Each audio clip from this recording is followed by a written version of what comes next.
Good afternoon and welcome to the Commentary Up's coverage of the FA Cup first round clash between Torquay United and Derby County. I'm your alternative host, Russ Vernon, and joining me today are your match commentary team of John Stuttard and Luke Turton.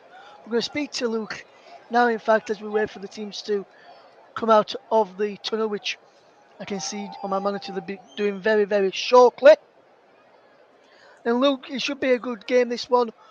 Hopefully a cracking match as well. How do you see this game unfolding, and who do you think will come out on top in this one, Luke? I mean, you'd like to say that with Derby being above Torquay in the pyramid, that Derby might edge this one, but you never know with the underdogs, and Torquay could pull off an upset. So let's just see. Yes, let's just see. Indeed, Luke, we've already had one upset today in the one of the earlier games in the FA Cup, which saw Wrexham knock out Oldham by 3 goals to nil. Half time is Cousin Ashton nil, Cambridge United nil.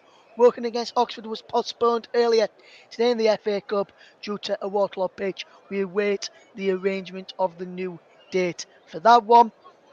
In the Premier League, early on, it finished Chelsea nil, Arsenal 1.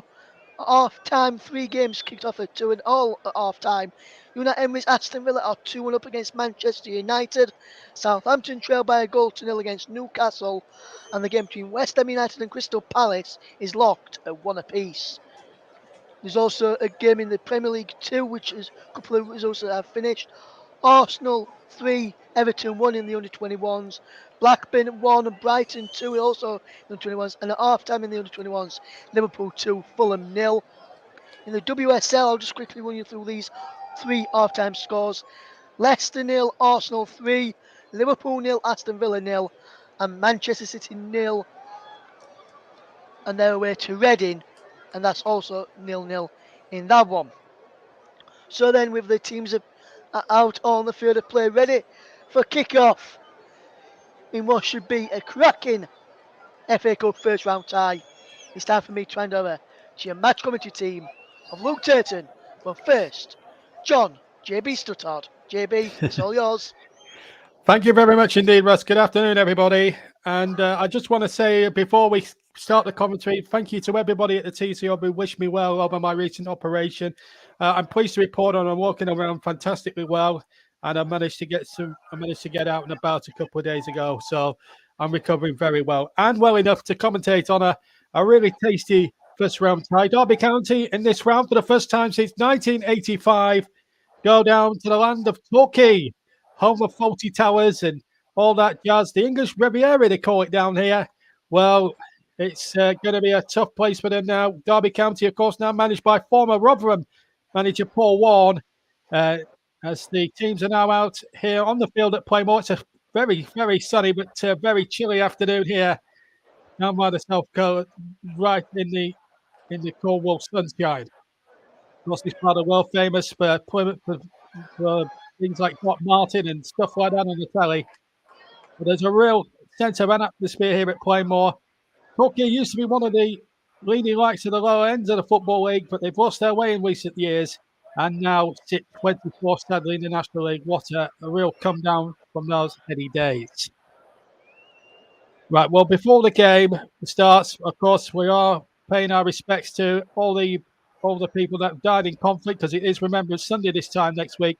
And also, well, there will be the silence as well to Ronnie Radford, who scored one of the greatest FA Cup goals of all time, who sadly died in the week. So let's just pause for a moment to reflect all that.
Yes, well performed. I know he was a bit nervous, the trumpeter there, doing the last post and all that, but it's a very nervous bit when you've got millions at home watching on television as well. You've got a big crowd. It's very nerve-wracking, so I think we can forgive him for that.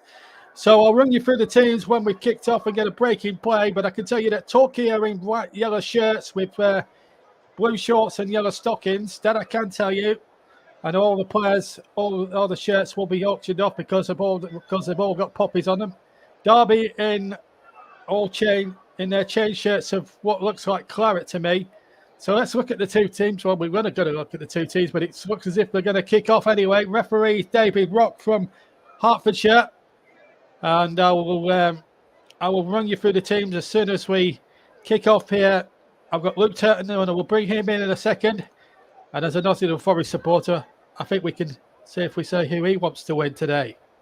So we're all set to go then.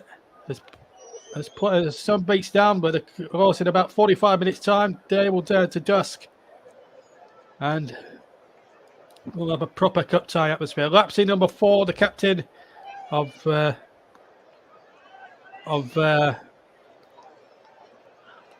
Torquay to get us underway. It's a bit of a delay there. Davy Rocks, the referee, as I said, from Hertfordshire. His two assistants are then Richard Morris and Mark Derrian. Lee Swab is the 4th official, and we're underway then.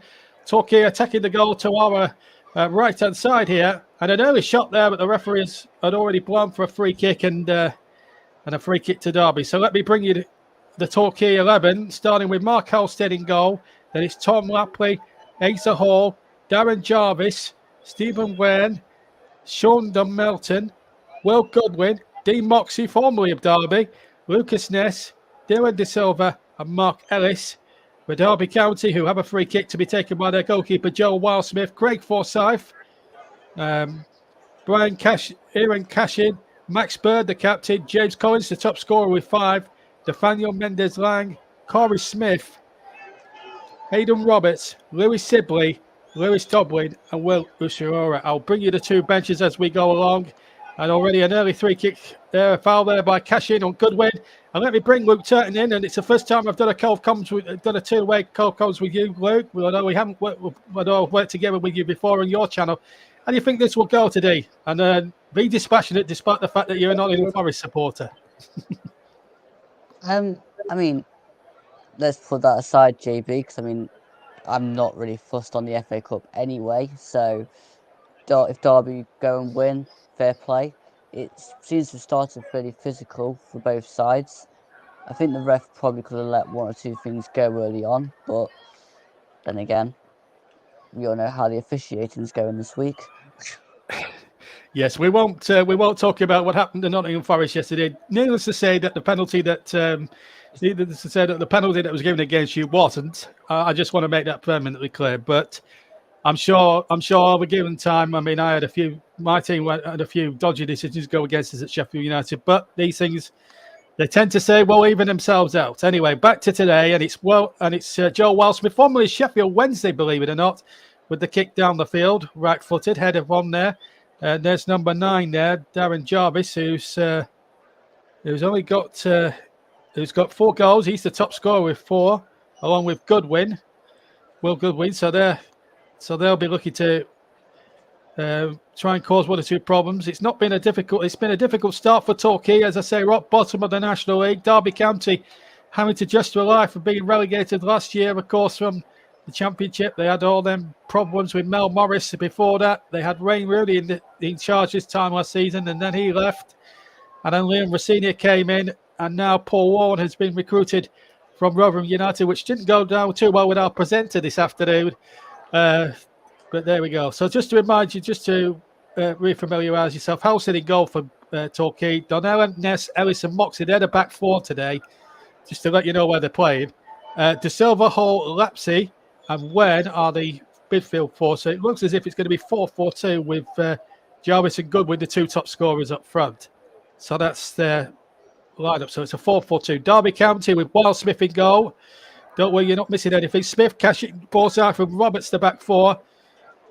Mendes-Lang, Sibley, Bird, the captain, and Dobbin. As Derby County make their way in with an early opportunity, and it's over the top.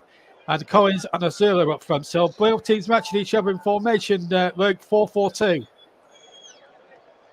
Yeah, I think Derby have probably looked at what Torquay will play and thought, well, we'll stick the side out to match them up. And that early chance, I think Dobbin just leaned underneath it as he went to shoot then. So he just went over the bar. But if he kept himself over the top of it, he might have got it into the corner. Yeah, so I would agree with you there, Luke. I mean, it was an half chance maybe for Lewis Dobbin in all fairness to him. There's a foul again. David Rock not letting anything go at this early stage, as Luke was referring to earlier on at the top of the game. Verne has been brought down there by the captain of Derby County these days, Max Bird.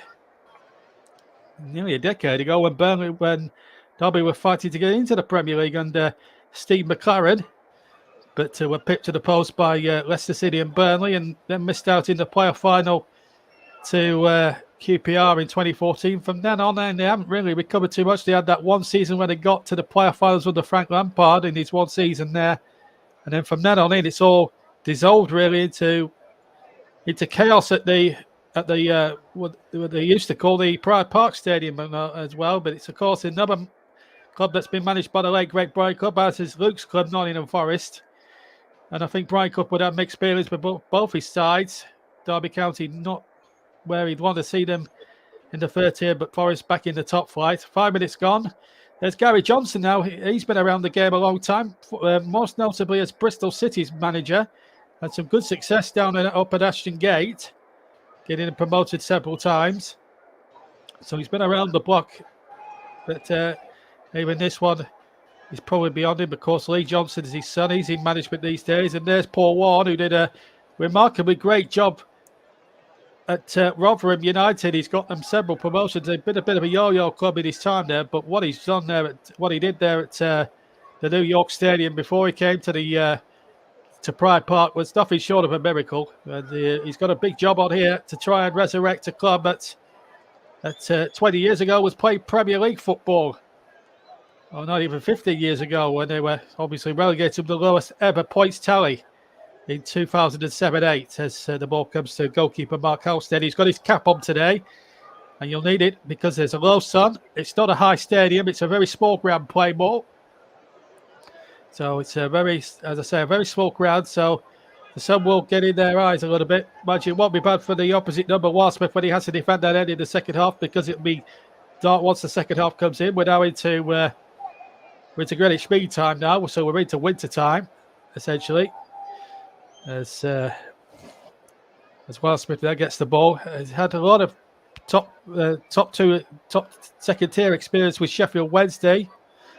And he kicks away from the ground. 6 minutes gone on the TCM on all platforms, including JB Sports, Storm FM, TCM YouTube channel, and TCM2. We're also live on Twitch, myself and Luke Turton. And it's nice to have Luke alongside me down by the English Riviera. Nice to have a big company in the com box, isn't it? And there's David Rock there, just making sure that the throw is taken correctly, or it's given to the correct side. And it's Derby County with the throw on halfway. 7 gone here. FA Cup first round action earlier today. Russ referred to it as a shock. I didn't see it much as a shock, to be perfectly honest. I expected Wrexham to win that game against Oldham. Oldham really struggling at the moment in the National League. Wrexham flying out towards the top of the National League. They were just too good for Oldham. And it looked, to be fair, it looked a bit of a foregone conclusion. They beat Oldham 3-0 as they carry it forward with Jarvis, the joint top scorer. And I think he's won his team a corner. Max Bird careering into the advertising boards. And Torquay now in this opening few moments created 1 or 2 set plays. Now this will have to be their ML today. I'll bring Luke in after we've had this corner. Even the advertising boards have taken a bit of a splattering of mud. There's quite a lot of mud about. We've had a bit of rain as well in the local area as well. So number 12 here, Smith, will take the corner. Or Wayne Roberts will take the corner, towards the back post. Header one. But it falls for a Derby head, but here come Torquay again. And number 27 has the ball, De Silva. De Silva's crossed into the penalty area and knocked away. But in the first 8 minutes, Luke, you've got to give the credit to Torquay. They've started reasonably well. And of course, Derby 1 or 2 problems. Yeah, I think that Torquay are definitely more used to playing on this size of pitch than Derby are. I think they're struggling a little bit. Balls going out of play, and I think the width of Torquay is making the pitch with not a lot of space, so they're struggling to play into the gaps. I'm sure once Torquay tire a little bit, Derby's quality might start to show, but at the minute it's just a bit of a kind of battle. It's been a bit of a battle, but you're going to get that in the FA Cup, aiming at the early stages. Some cup ties you watch do tend to be a bit bitty to start with, and it is a bit physical, as Luke was referring to just then. Collins has been penalised there for a foul, although I didn't really see too much in it myself, but David Rockefeller for Hertfordshire was well on top of the situation. I do agree with you, Luke, in a lot of respects. I think David Rock, the referee, could have let one or two things go in his opening stages. But we've had 9 minutes gone, still no score. Just to remind you, if it does end a draw today, incidentally, there will be no extra time, no penalties. There will be a replay a week on Tuesday or Wednesday up at Pride Park if it was to end a draw this afternoon. Yes, we do have the replays back. We're looking at the hierarchy of Torquay United there. Not where the club want to be at the moment, but this is a good day for them, whatever happens, because they're going to be on TV across the country and potentially the world. So they're in front of a worldwide television audience this afternoon, and they'll be on, and they'll get a lot of money. And money is very, very short supply at the bottom end of the footballing spectrum these days. But here comes number 23, Ursula down the line, down the left-hand side. Ursula breaks into the penalty area. There were three Dart went right into the penalty area, and in the end, there was enough yellow shirted Torquay players back to get the ball away. But Derby haven't finished yet, because here's Mendes lying on this far side. He crosses in from the right-hand side. The ball's nodded away. And a good jump there by Cashin. And then the ball knocked over by Bird, the captain. Here's Mendes Lang. There we go again. Mendes Lang now plays it in. Bird is there again. Well, he lined up the shot. He does left-footed. And and that, to be fair, Luke, to lose a cricket analogy, that went right out the ground over the stands and into the car park. Goal kick to Derby. Goal kick to Torquay. 10 minutes gone. Yeah, that was a very ambitious shot from Max Bird, but I think Torquay are frustrating Derby a bit because they're not letting them play. They're getting right into their faces, and that's what you expect from a lower team in the FA Cup, and Derby have to adapt to that fairly quickly. Yeah, I've just seen Paul Warren there on my monitor. He's it's the day for the thermals, isn't it? He's got his poppy on his bobble hat. I believe you me, it's a beautiful hazy sunny afternoon, but I can tell you it is absolutely freezing. It is freezing cold out there, but it's a typical cup time thing. So mind you won't be in Qatar in about a fortnight's time when the World Cup begins. I will be there from the start to bring you alternate commentary on the commentary hub. We'll have coverage of most of the 64 games coming up, including the games that matter involving England and Wales. Here's Mendes Lang cutting in side, but then loses his balance. And then an opportunity here now for Sibley. Can't get it out of his feet. Mendes Lang pushed off the ball fairly there and knocked away by Donnellan and out for a throw. But a little dodgy little moment there for Torquay as Derby and Mendes Lang in particular look to try and run right down that right-hand side, Luke. Yeah, Mendes Lang showed some good feet, but then just kind of lost his footing. Sibley couldn't get the ball out of his feet, like you said, and then it went back to Mendes Lang. He was just basically the size of him. He shouldn't really be getting out physical off the ball, but he did. So, well, it's you have to say though, Torquay have been bang up for it in the opening 12 minutes, but Derby in the last sort of 3 or 4 minutes have really come into it a little bit now as the boys now with Mark Holstead. Still full time at Torquay these days. As I said, they were always in the... Oh, that's a bit of a high one there by Louis Sibley there. And it's got Tom Lapley in some discomfort now. I'm not sure whether that was accidental or whether that premeditated, Luke. But whatever the call David Rock makes, Lapley's in some discomfort. What's your view on that? That was a bit of a high foot, to be fair. But how did you interpret that? on first viewing, I think it was high, but I think he was trying to get the ball. But I think it's these days you're gonna probably at least get a yellow card for that sort of, I say tackle. He was going for the ball. Yeah, yellow Well, card. yeah, well, a bit of telepathy going on between yourself there and referee David Rock. It was a yellow card. Just a 1 foot, maybe. Well, I'm not sure if you. Well, I don't think you could get off the ground that far 2-footed. If you did, though, that would be an instant red card. But yeah, it was a nasty challenge, and he did catch the back of his head. And Lapsy wasn't faking it in any way, like some of the Premier League players tend to do these days. So Louis Sibley becomes the first recipient of a yellow card in this game with 14 minutes gone here on all TCO platforms. FA Cup first round. We've already brought you 2 games from the competition this weekend. Friday night when Hereford were beaten, and then yesterday when that terrific goal scored by Connor Wickham for Forest Green Rovers in that game up at South Shields. Portsmouth going through that other game on Friday night. We've got one more game to bring you with Nicholas Jones tomorrow night, and that's Bracknell Town. So it's not far from where he lives, actually. Bracknell Town against Ipswich Town. And that will be live for you around about 7:15, about 7:30, 7:45 kickoff. And we'll have news, of course, on the second round draw, which is taking place earlier that evening. So still not the end of the coverage here on the TCM of the FA Cup first round. And as I said, we'll have coverage. Luke will be with us. I'll be there. And we'll be bringing you the best of the flavour of the World Cup, where all 32 nations compete for the world's greatest prize in Qatar, as Torquay half-heartedly looked for a penalty there through Asa Hall, but it wasn't going to be. And out comes the goalkeeper as Will Zura came flying through there. And, well, that could have been it. Easily, well, it was half-hearted shots for a penalty. And while Torquay were complaining, we'll keep it going again with Sibley. And that will be a goal kick to Torquay. But, well, Azua got in behind after Torquay were too busy looking for a penalty. Did he have a case, or was it? I think that's a clean tackle, actually, from Mendes line. But they got through at the other end and could have easily scored from it, though, Luke, couldn't they? Yeah, it was never going to be a penalty. And then to get through, I think it's a little bit of a risky approach from the keeper there, but at least he managed to not mess it up. Yeah, I think he had to take that chance. I think when you're the last line of defence, you have to come out and try and play the sweeper keeper routine, if you like.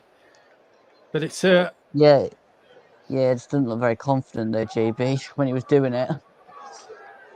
Well, that looked handball. That looked a clear handball by Donnellan as well. I've got to be honest with you there. I don't know whether the referee's giving it or not. Although he was pushed a bit there by Dobbin. But I think the referee has given Derby the decision. Anyway, we've had a quarter of an hour played. Well, we've had about 16 and a half minutes played. So, yes, it is going to be very Sibley to take the free kick just on the left-hand touchline, almost in line with the 6-yard box of Torquay, essentially. Collins is forward, and the ball headed in there, but it's gone beyond everybody else. Mendes Lang will try and pick it up, and he gets around the defender, who slips down the right-hand side. Here's Mendes Lang, far side as we look. Still Mendes Lang, back to the edge of the area. Sibley shoots, and Sibley just has put that wide. A foot, half the ground foot had gone in the back of the net. It had careered against the stanchion at the back, and careered into the backside netting. And it remains Torquay 0, Derby County 0. We've had nearly 18 minutes gone. There's an effort again. Good effort there from Sibley there, Luke, wasn't it? Not a bad effort, to be fair. Yeah, I think if he caught it properly, I think it'd have gone into the corner, but I think he just got under it a little bit and it curled just the other way to where he actually wanted it to go. Yep, a free kick to Torquay whilst Luke was talking there. Mark Ellis has been fouled. An experienced professional.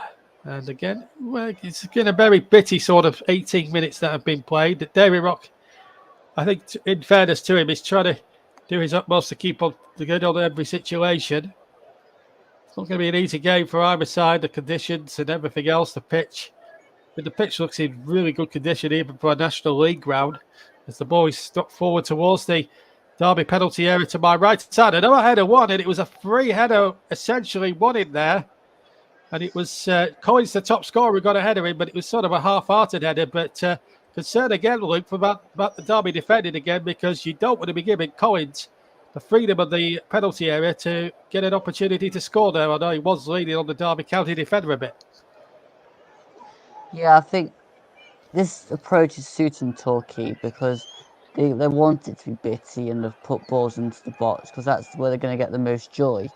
And I think Derby want the game to flow and create chances. At the minute, there's not really the ball's not in play for more than 2 minutes at a time currently.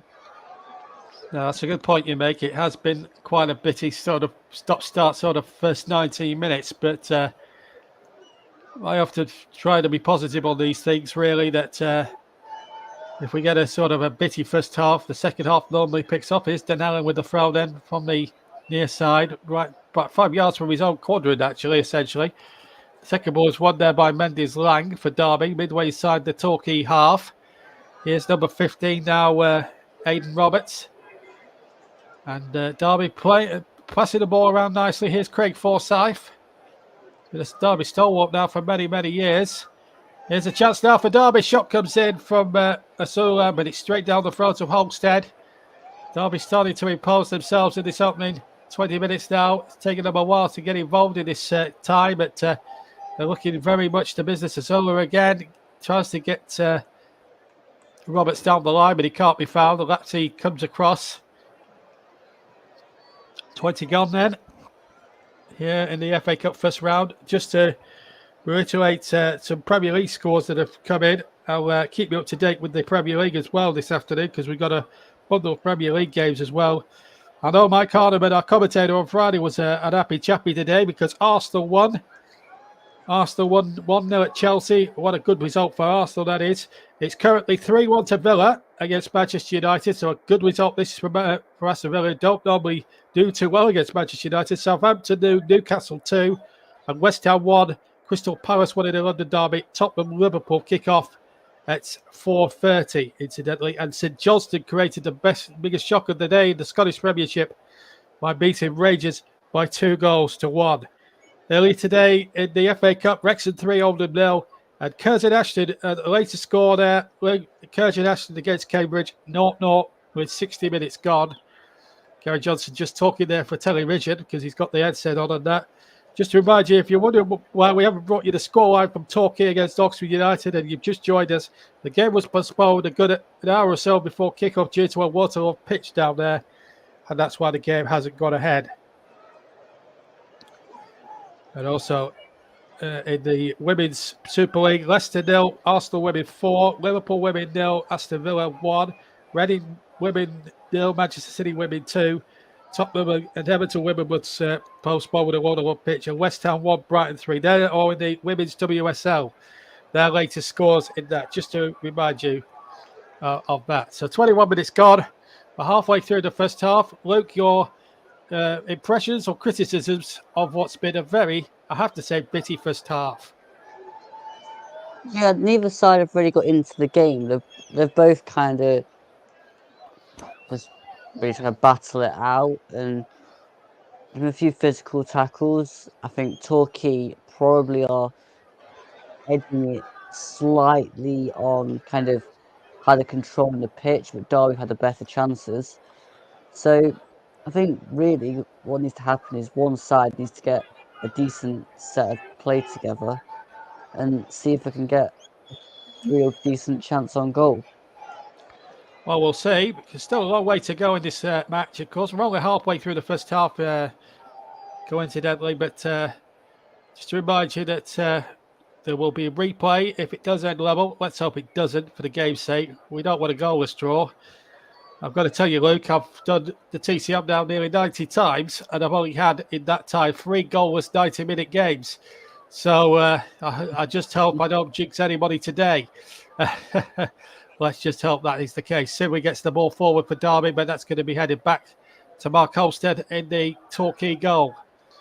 Of course, the slow sun won't help matters as well because people, of course, defenders and goalkeepers will find it very difficult to track the ball. We've got a white mitre ball, so back and throw back to the olden days, really, that FA Cup ball. Although I'm surprised they're not using a fluorescent one like they are in the Premier League. Here's Dobbin now going forward into the area. Good tackle there. It'll break to Roberts. And again, another good tackle. Another throw for Derby this time. on the edge of in the line with the edge of the 6-yard box. Smith across promotion as well. Trevor Sports will be doing a Match Trevor Day virtual Premier League highlights. He will be on his channel at 8 o'clock. So don't forget to join Trevor and the gang for that one. That's a virtual football. We're in the real world here on the TCM this afternoon and all the participating channels. Just to remind you, if you want to follow us on Twitter, the Twitter handle is at Commentary Live 1. So if you want to keep up with the latest news, Russ Vernon does a good job keeping that Twitter handle going with all the breaking news in the world of football and sport as well. Don't forget to follow us on Twitter, folks. And don't forget to subscribe and like the video here this afternoon or the live stream here today. We put a lot of time and effort into doing these live streams. So at least you can do if you are watching the participating channels, whether it's the TCM or the TCM2 or JB Sports or Storm FM, is to subscribe and like all the channels. And of course, hit the notification bell because then you know what video will be coming up your way next. And that will be Bracknell Town against Ipswich Town tomorrow evening around about 7:30. 25 minutes almost gone. Derby have a throw in line with the 18-yard box of Torquay on the far side. Paul Ward side right in the playoff mix at the business end of League One. It was always going to be a tough ask to adjust to the division. After everything that's happened, they've got new orders now. Mel Morris is a distant memory now for Derby. Sad what's happened to them in some sort of way because they are a good side. For Premier League regulars around about the turn of the millennium. Players like Asanovic and Ravanelli, amongst others in their Premier League years. Great managers like Jim Smith and Arthur Cox and people like that, Brian Clough and all that before. Of course, they've won the title twice. They've never won the FA Cup, I don't think. If up from memory, I know Torquay haven't reached the final of the FA Cup, obviously for obvious reasons, but they've had a few good runs over the years. As Derby comes to charging forward in those maroonish red kits. And the ball headed back again and again out of play. Nice to be on the Cornish coastline, of course. About 50 miles down the road is the sleepy little town of Port Isaac as well, right on the coast. Of course, home of the television series Doc Martin, starring, of course, the great Martin Clues, which has just finished, actually, its 10th and final series, although there is a Christmas special to come, but it's a really nice part of the world to film and to see, really, this part of Cornwall as the ball comes into the area and knocked away. It wasn't a very good clearance by the Torquay players and out of play for a throw to Derby County. But we'll bring Luke in for a second in just a minute. Still no score here. As Mendes-Lang has it on the far side. And now a chance here now for Bird. Into the area. Bird's cross. And there's the goal. Scored by Ozula. That's his third goal of the season. And with 27 minutes gone, the team 7th in League One leads bottom of the table National League by a goal to nil. Will Ozula the scorer? Well, that's kind of what I was going to say when you brought me in, JB, that one team needed to get the ball and try and create something in which Derby retained the ball quite nicely there. They passed it around. Bird played the ball across and Ozula basically got there first and slid it home. It's kind of the bit of quality the game was missing. Well, it needed that kind of quality. Carry on. I feel for Torquay a little bit, though, because they haven't looked too bad in this first half so far. Yeah, you have to feel some sense of sympathy, but Derby have threatened it. And he gets his third goal this season, Ozura, and a nicely taken one too. So 28 gone. A setback really for Torquay in a lot of ways, but at 1-0 down, they're still very much in this tie. And if I'm being honest, they have to get a few set plays on their side to really test this Derby defence. I would say that, but a good finish by Ozula. Couldn't miss some 6 yards really. And now It's the onus is on the host now to try and get themselves back into this, because it's going to be a real uphill struggle from now on in. But let's hopefully it won't go be let's hope for the cup tie's sake and for the FA Cup's sake that we see the underdogs come back into this, because we don't want to see a repeat of what we saw at Wrexham today when they took the lead and then just dominated over them from the year Dotton took over. I think that would be really disappointing, really, from a neutral point of view, Luke, really. But the onus is now very much on Torquay now to respond. I don't get the sense in a minute from this game that Torquay are going to crumble, because they do look like they're quite regimented in what they're doing. It's just whether they can get the ball and carry it forward a bit more to trouble Wildsmith in the Derby goal, because the minute I can't remember a clear-cut chance they've had a couple of headers wide, but they really need to try and trouble him a little bit. Yeah, I think that's a good point you make, Luke. Yeah, they need more. They need more of the ball, really, just to try and hook high balls in the second half. Maybe they could have done attacking the other end rather than the left hand end rather than the right hand end. But this is the goal again. Bird nicely worked. Captain's cross, really. Mendes starts it. Then it carries on through Casey Smith. The ball blocked across, and it's a good finish. I don't know what the goalkeeper could have done about it, to be fair. But the onus, in my opinion, is definitely on Torquay now to try and battle hard. Torquay at 1-0 down are still very much in this game and still have every opportunity in a lot of aspects to get back into this game. Remember, a draw would bring another money spinner for them up at the old Pride Park Stadium. So money, of course, would be Torquay's blessing, really, in disguise. It's true that it is true that neither of these two teams come to final reckoning when the finals played in early June. Will be in the final, but one thing's for sure, if you can get yourself on a decent cup run, if you're one of these two teams, the money that you get for those is worth its weight in gold. So, worth its weight in gold, I should say.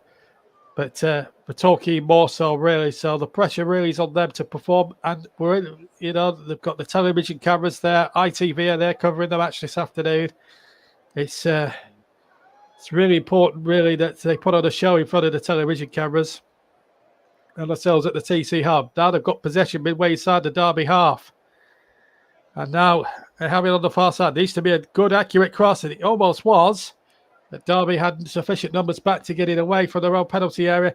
And here they go again with Hayden Roberts darting down that left-hand Derby left-hand channel, and it's out of play for a throw-in.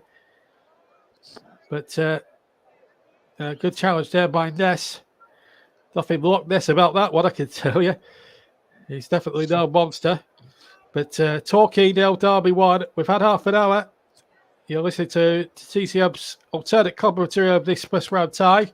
Third of 4 that we've got lined up for you this week. We've brought you to Portsmouth away at Hereford. Portsmouth winning that one quite comfortably. 2-0. And then the same scoreline for Forest Green Rovers yesterday. 1-0 in this one today. As the shot comes in, it's just over the top for Mendes' line, right-footed shot. But Derby now, Luke. It's probably pays you to say this at this point, but as a Forest fan, but Derby, you have to say, are taking control now and could have easily gone 2-up if Mendes' leg shot had been a bit more accurate. Derby are starting to assert themselves into the game, and I think Torquay need to just get hold of the ball a little bit more. I mean,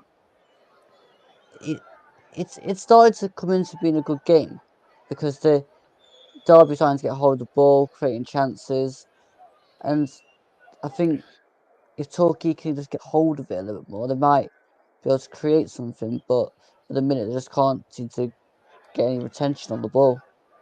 Well, they might get a chance here on the break, and then the referee has said no foul there. There's a Torquay player gone down in a heap there, and they stopped the play. Now let's see what happened there. And there's a familiar face, Luke. I wonder you know who that is? A certain Mr. Warner, perhaps? Yeah, definitely. Yeah. one of the best managers in the lower end of the division. He's got fewer and no more than 10 promotions in his career. Never really happened for him at the top level of English football. Never managed to keep a team up in the top flight. He tried a few years ago with Sheffield United when he was manager there. There's going to be a drop ball. Now we're looking at it now. There's going to be a substitution coming on. It's going to be No, it's not a substitution. Moxie is the man stricken, so he's going to get some treatment. So they're down to 10 men. But if you're Gary Johnson now, what would you be thinking now? Just to get half time, a goal down, and then reevaluate the situation at half time? Yeah, absolutely. You've got to try and make sure that you're not conceding too many goals before half time. But I'd still be thinking, can we nick one before half time? Well, if they can get one before half time, it would be an absolute godsend for them. But here they come again on the break here with Lewis Dobbin here for Derby. He's into the area. Was he pushed? David Rock had a good look and he says no. Well, it's 50-50 where you get those given. Whether that was coming together or a push, let's just see. I think Dobbin was looking for that a little bit, Luke. We haven't got the VAR today, for obvious reasons. What do you think? Was Donnellan very good crafty there, or was that a penalty? I've seen them given, but at the same time, the referees decide that's not a penalty, so I'm with him on that one. Yeah, well, he had a good look at it there. David Rock, the referee from Hertfordshire, and a free kick has been given by him. About 15 yards inside the Torquay half. There is a substitution being made. Dylan Crowe is on for Dean Moxie. So obviously Moxie can't continue. Dean Moxie, a former Derby County player. He's also started his career not too far down the road at Exeter City. We're going well with League One. Plymouth are not far away as well. Top of League One as well. As the ball is being lifted into the area, that's going to be a corner to Torquay now with 10 minutes to go to half time. Cashin keeps the corner away, and he just had to get a little foot. It must have been the slightest of touches because, he definitely touched him there. So a corner kick. We've got about 9 minutes plus stoppage time to go at the end of this first half. I'll bring you up to date with the scores for elsewhere in the Premier League and all that jazz as the ball is played into the penalty area. Comes out to the edge of the area now. Torquay still in possession. Here's number 27 on the ball now. It's De Silva. Still Dylan De Silva. Can he get the cross in? It's another corner to Torquay. You've got to make these set plays count now. And De Silva may well have to go on. Will he go short? He's going to leave it. 20 forward in yellow. Ellis is in there. Jarvis, the top scorer, is in there. Laps is on the edge of the area. As the ball comes in towards the far post area. And it's come away again. And here's Ellis who knocks the ball back again. Ball tossed into the penalty area again. Headed back in there. But Derby doing really well. Stem the yellow tide at the moment from Torquay. Again, the ball lofted in there. Here's a chance now for the number 9. Here's Jarvis. Jarvis running round and round. Coming to go round and by now. The ball comes in and it's hooked away by Max Bird for a throw to Torquay. That's more likely from Torquay now. They're going to throw on the far side. And they're going to take it. We'll bring Luke in a minute for that little passage to get his views on this passage of play. But Torquay have a throw in. Could be long one because it's been lined up. The player who's taking it's going to take it short after all that. Cross comes in from the far side. He might play for the Silver. Ball out of play. Goal kick to Derby, but the last sort of 4, maybe 5 minutes, Luke, much better from Torquay. Absolutely, that's kind of what I was saying earlier. Torquay needs to get hold of the ball and create some chances. And although there were really clear-cut shots for Wild to save, at least it got some play around Derby's box. Well, certainly Gary Johnson must have earned your mark because he certainly did his side play a lot better. 3 for 4 for Paul Ward and his troops.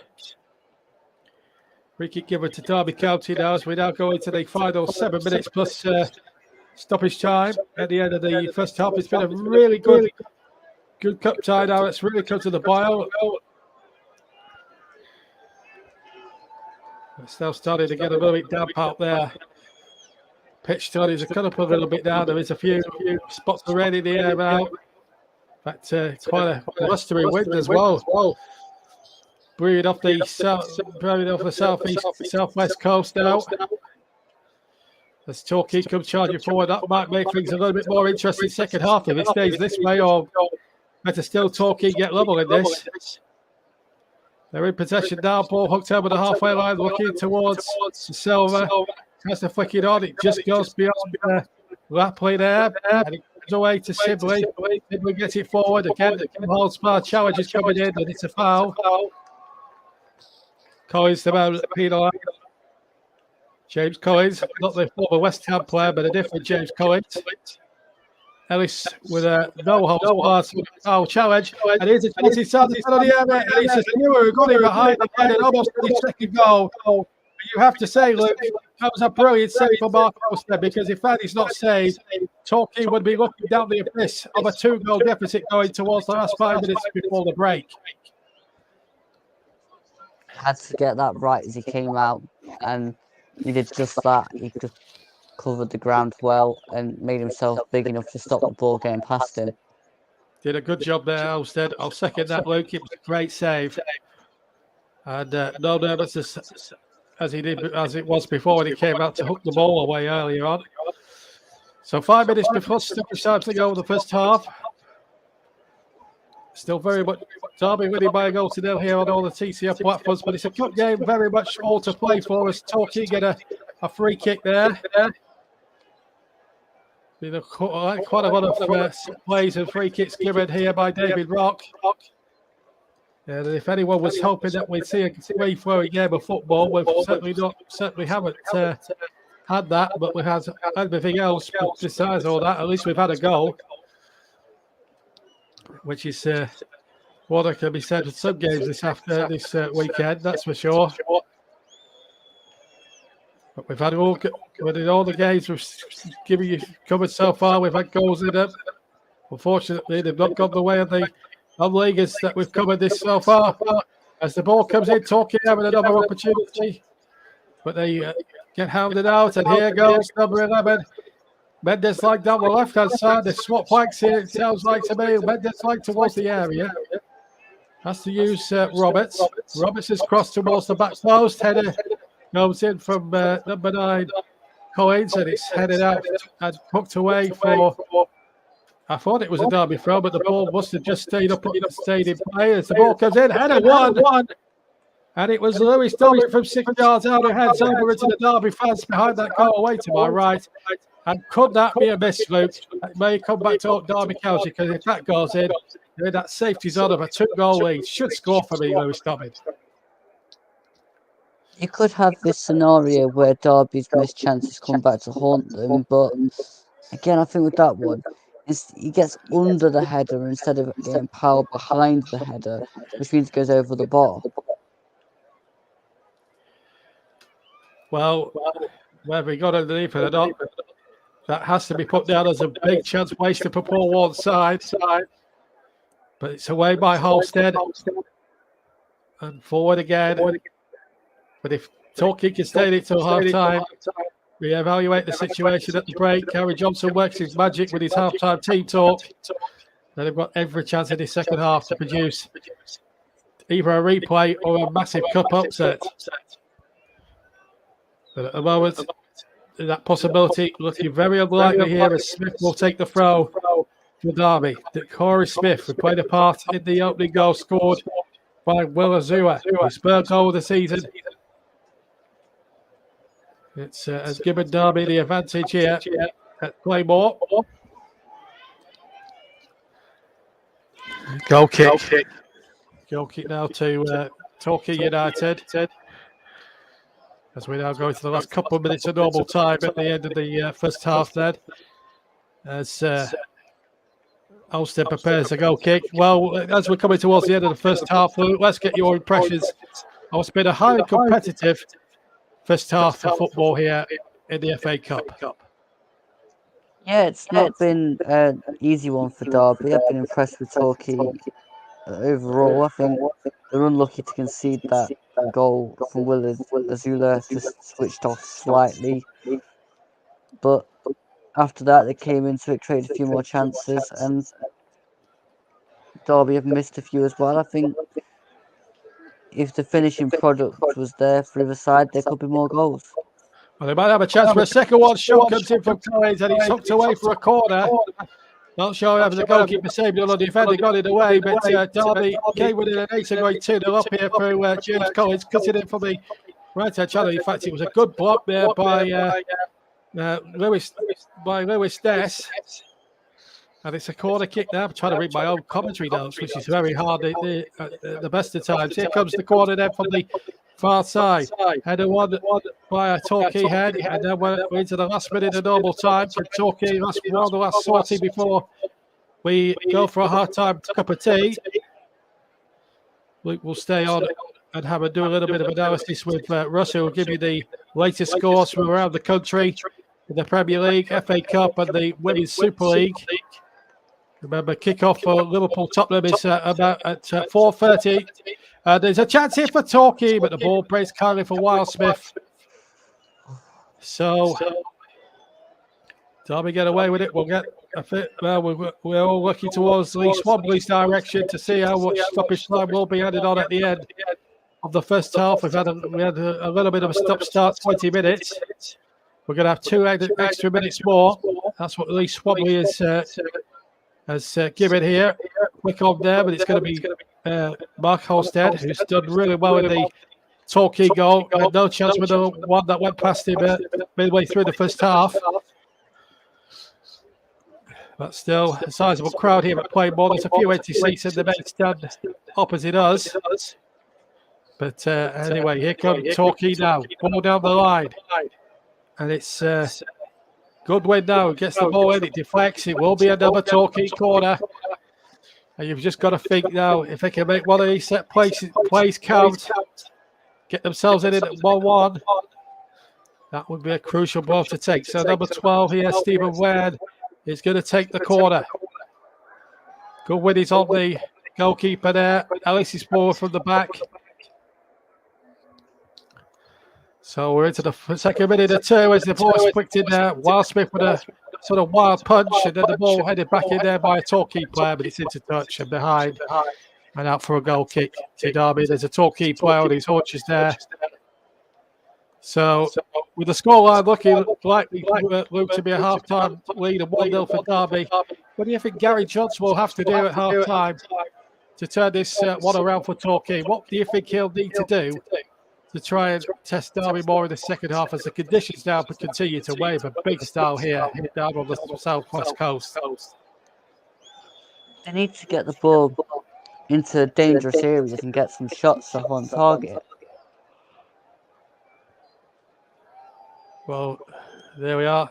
Nice and to the point from our commentator. And it has been a first half, really, that's been quite a watch. It's been a proper cup tie, this. No quarter given. Here's the silver now. Last chance now for Torquay. They might even get an equaliser from this, but not this time. Ball comes in. Still no word from David Rock if there's going to be any more stoppage time. We are playing well over the 2 minutes. I should stress that the 2 minutes that was given was a minimum of. As soon as I say that, David Rock brought for half time. So Torquay have got it all to do really at half time here in this FA Cup first round game. Mazula's goal, the difference in the first half. Terrifically taken goal, but Torquay have looked a little bit of a threat from set plays. They've put Joel Wildsmith under pressure at least a couple of times without being too extraordinary. But that 27th-minute goal by Azula, he's third of the season in all competitions, has given Derby County a half-time lead. As we head back to Russ Burden, it's a half-time score in this FA Cup first round tie of Torquay United 0, Derby County 1. Russ, it's all yours. Thank you very much. JB and to Luke Tatum were back with those with plenty enough time for the second half in the game between Torquay United and Derby County, where it is Torquay United 0, Derby County 1.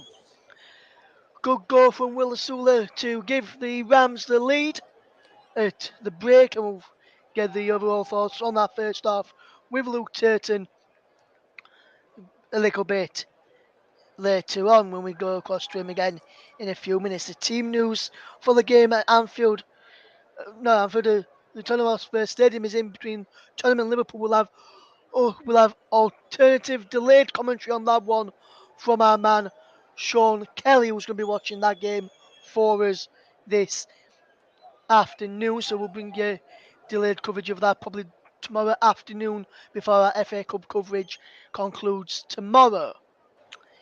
So let's go through some of the Premier League scores then. In the Premier League is currently Aston Villa 3, Manchester United 1. Earlier it finished Chelsea 0, Arsenal 1. Southampton 1, Newcastle United 4. Now, Newcastle went 3-0 up through Almiron, Chris Wood and Willock before Purple won back. And then in second half stoppage time, Bruno Guimaraes has made it 4-1 to Newcastle United. The goal scorers in the Aston Villa game was Leon Bailey, Luca Dean and Jacob Ramsey for Aston Villa. Jacob Ramsey has scored an own goal as well in the game at Villa Park, in which is Unai Emery's first game in charge of Aston Villa. Cristiano Ronaldo has been booked for Manchester United. Is West Ham United 1, Crystal Palace 2, second half stoppage time there. Said Ben Rama put West Ham United in the lead after 20 minutes. Wolves are equalised on 41, but an Aaron Creswell own goal in the 94th minute looks to have won the game for Crystal Palace. And as I said, Tottenham against Liverpool kicks off at 4:30. We'll have delayed commentary on that one tomorrow. In the FA Cup then, just to tell you about, it finished a shock, in my opinion, for Wrexham against Oldham. Wrexham 3, Oldham 0. Some may disagree with that, like our commentator JB did. It's Curzon Ashton 0, Cambridge United 0. Coming up towards full time in that one there in stoppage time at the end of the second half. Looks like that game is going to go to a replay at the Abbey Stadium. Woking against Oxford, match was postponed due to a waterlogged pitch this morning. And as you know, Torquay losing 1-0 Derby County in our featured game. In the Women's Super League, to tell you about, finished Leicester City 0, Arsenal 4. It's currently Liverpool 0, Aston Villa 1. Finished Reading 0, Manchester City 3. The game between Tottenham and Everton match was postponed. And at half time is West Ham United 1, Brighton 3. This evening in the WSL at 6:45 is Manchester United against Chelsea. In the Women's Championship, 3 games being played, 1 a result, 2 in second half stoppage time, 2 postponed. The postponements are Crystal Palace against Sheffield United and Lewes against Bristol City. The result is Durham 1, Charlton 2, and the latest ones in second half stoppage time, Blackburn 1, Sunderland 0, and London City Lionesses 3, Birmingham City 2. French League 1, there is 7 games taking place today in there. 5 have already been completed. Lorient 1, PSG 2, Clermont 1, Montpellier 1, Nice 1, Brest 0, Reims 1, Nantes 0, Toulouse 0, Monaco 2. The evening kickoffs are Lille against Rennes at 4, should I say, and Marseille take on Lyon at 7:45. In the German Bundesliga, to finish off with, it's currently 69 minutes on the clock. It's by Leverkusen 4, Union Berlin 0.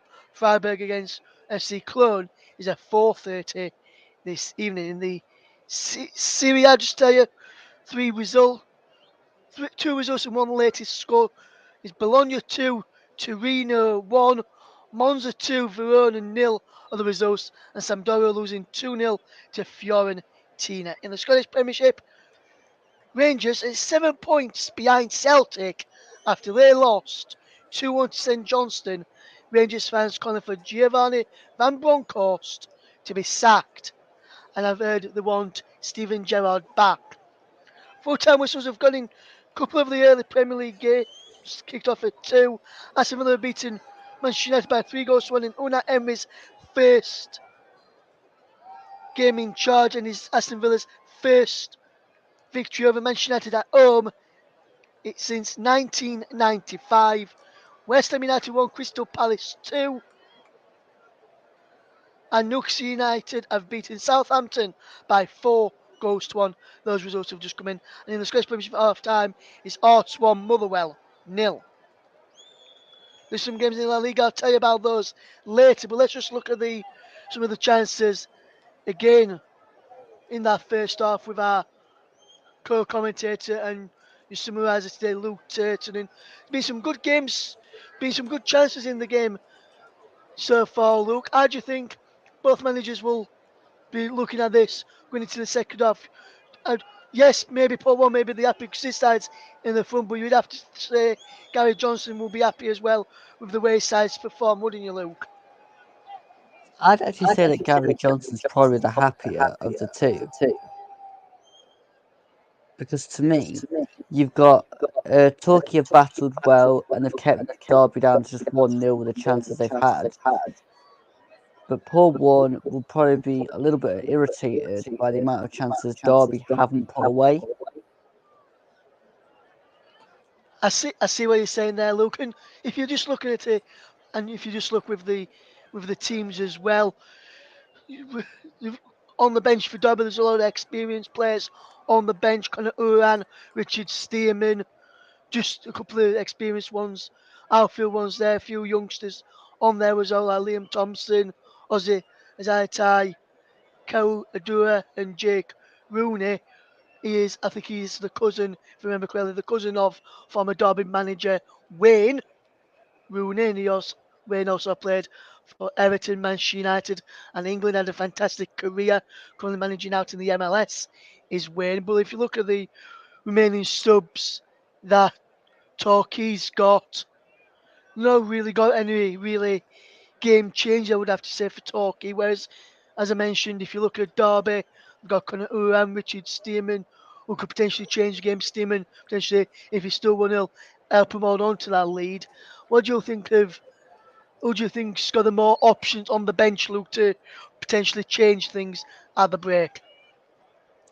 I mean, from just listening to what you were saying, Russ, about the benches, I'd say that the only one that stands out for me on both benches is what Cora Hurahan.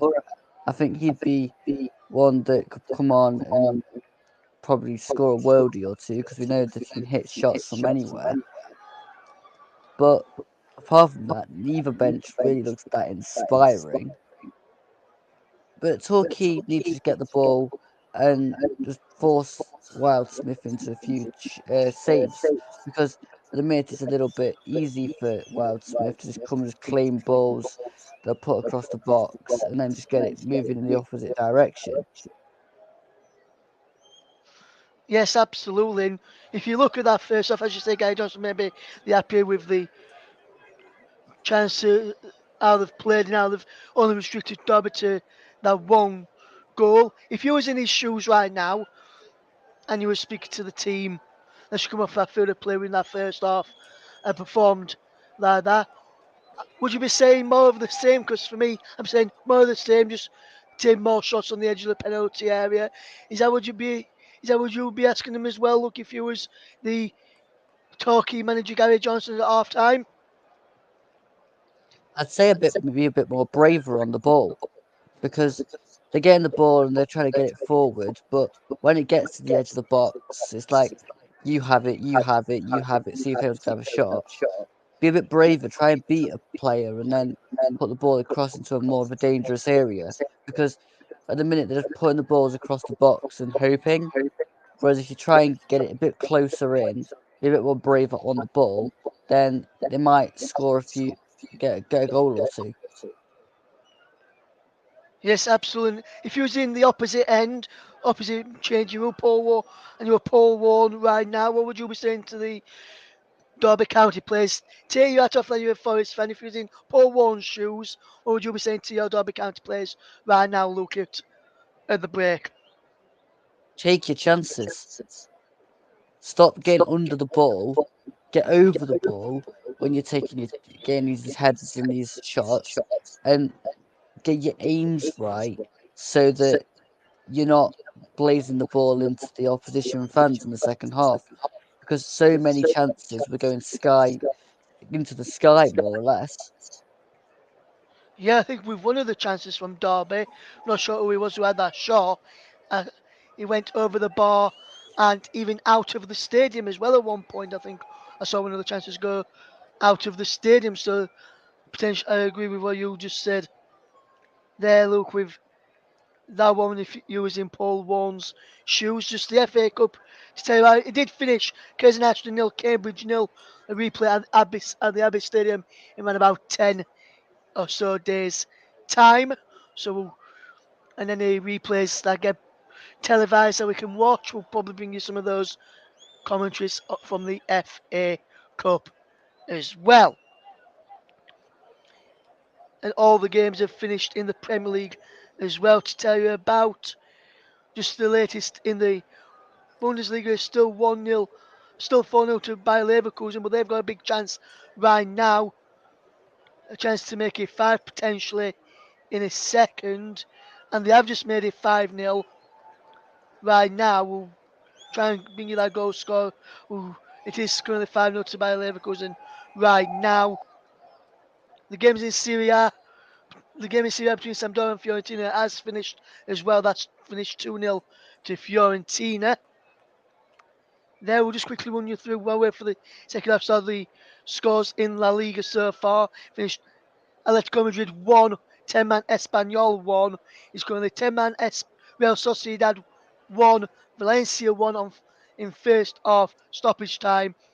Later at 5 is Villarreal against Mallorca, and at 8 o'clock is Real Betis against Sevilla as well.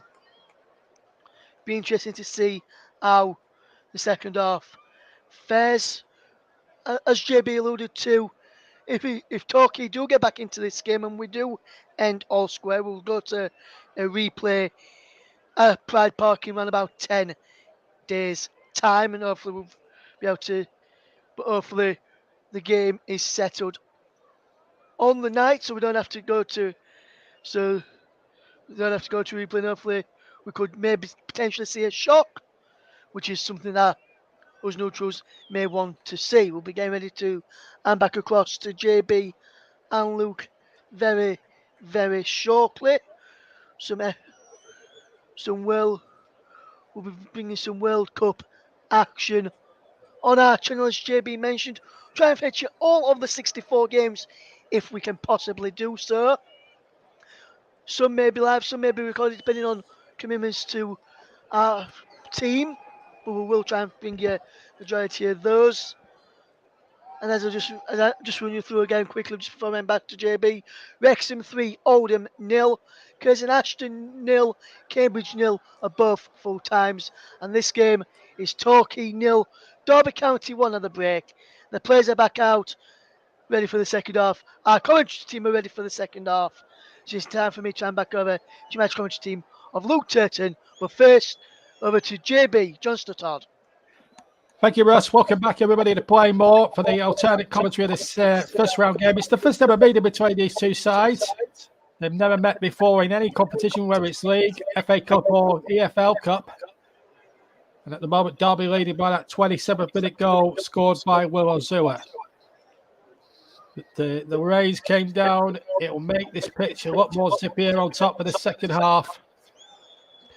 I should tell you the last first round tie Derby were involved in was at the old baseball ground way back in 1985. They played and they won 5-0 against 5-1 against Crewe Alexandra. They went one better in the next round, in the second round, and knocked 6 past Telford United in a 6-1 win again at the baseball ground. So watch out, Torquay. This could be this could be a very uphill second half. But here they come on the ball now. Number 12 here on the ball is Stephen Word. Already we're lining up a shot which just goes wide of the far post of Joe Wildsmith. And Luke Turton is alongside me for the second half in the commentary box. Already Torquay signaling for their attempt from the kickoff there. And a good run there by Stephen Word. If it had been a bit more accurate, that would have been troubling Joe Wildsmith for sure. Yeah, it's a bit of a tame shot, but the run showed intent, and that's kind of what I was saying to Russ during half time. Need to get the ball, carry it forward, and create a dangerous attempt. And already inside the first minute of the half, they've created an opening for themselves. Yeah, I'll just tell you one little stat from the last time Derby ever played a first-round cup game in a minute. You won't believe this, but we'll pick that up in a minute because Derby are on the attack here. A goal for goal, and is that gone in? It has. The second goal for Azua, and that's the fourth goal for him this season. And Torquay's optimism within about a minute and 15 seconds at the start of the second half as a preparation big time. Ellis can't believe it. And Anoa gets his second goal of the day. Derby County now have a little bit of breathing space in this first round cup tie. They lead Torquay by 2 goals for them at Playmore. I think the pace of Asula just does Ellis, all ends up there, and then the shot just finds its way in. This guy looks quality, this Asula. He's physical, he's quick, he's got skill, he can hit shots. I think Derby's got a real player here. It's a terrific finish, isn't it? And hits it well with his left foot. Goalkeeper maybe question marks at his near post, Halstead. But if Derby needed a little bit of a pick-me-up because they knew it was going to be a very difficult second half in prospect for them, well, it's got a little bit easier for them now. They've got that 2-goal lead. And that is going to make things a bit more tricky for Torquay United. A little slip there, but let me bring you in, Luke. The last time Derby County played a first-round cup tie, you won't believe it, there was never any football televised for the first half of that 1985-6 season because, believe it or not, BBC and ITV at the time were in dispute with the league. Can you believe it now? Wow.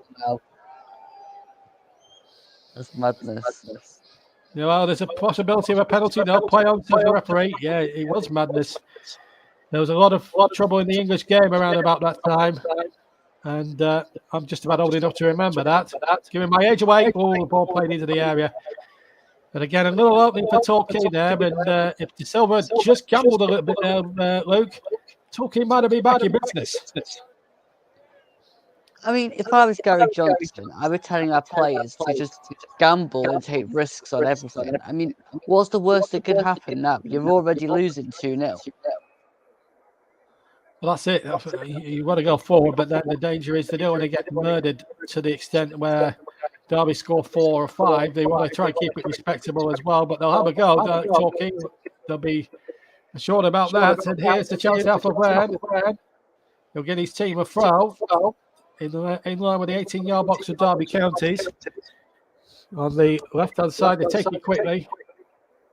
And they keep possession well here with Mark Ellis. Can he get the ball forward? He can. That's a good ball from Ellis. Picks the ball out towards the far side, but Derby again. Those maroon shirts. Looking very professional when they're on the ball, very slick. Not a very easy service to play your football on. It's holding up a little bit the ball, but it's still rolling. A real treat though.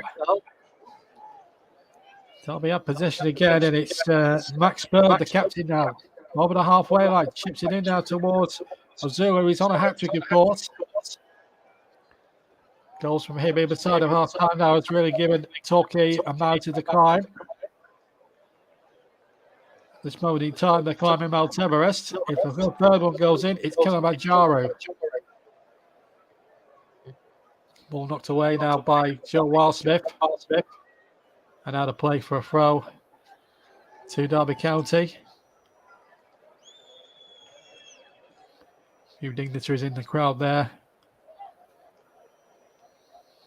It's a big day for Torquay. The money they will make from this one game alone will certainly please the bank manager. It's been a club really, Torquay, that have had to fight to survive really the financial climate of football. They've always been in the bottom basement division of the Football League for many, many years until their relegation a few years back. But at the moment, it's looking very grim for them now in the league. As I say, 24th, but they could still battle back out of it. But they need to put in much better performances maybe in the league. To be fair, it would have been nice for them to have done a cup upset today. But even if they are to go out, they're going to go out battering. It has to give them confidence going into a tough period where there's no gimmies even in the National League for teams, as we just see number 4 here, Conor Hurahan coming on for Lewis Sibley. Yeah, I think Torquay have to put this sort of performance in the National League, because this has been a real good start, a good game from Torquay so far.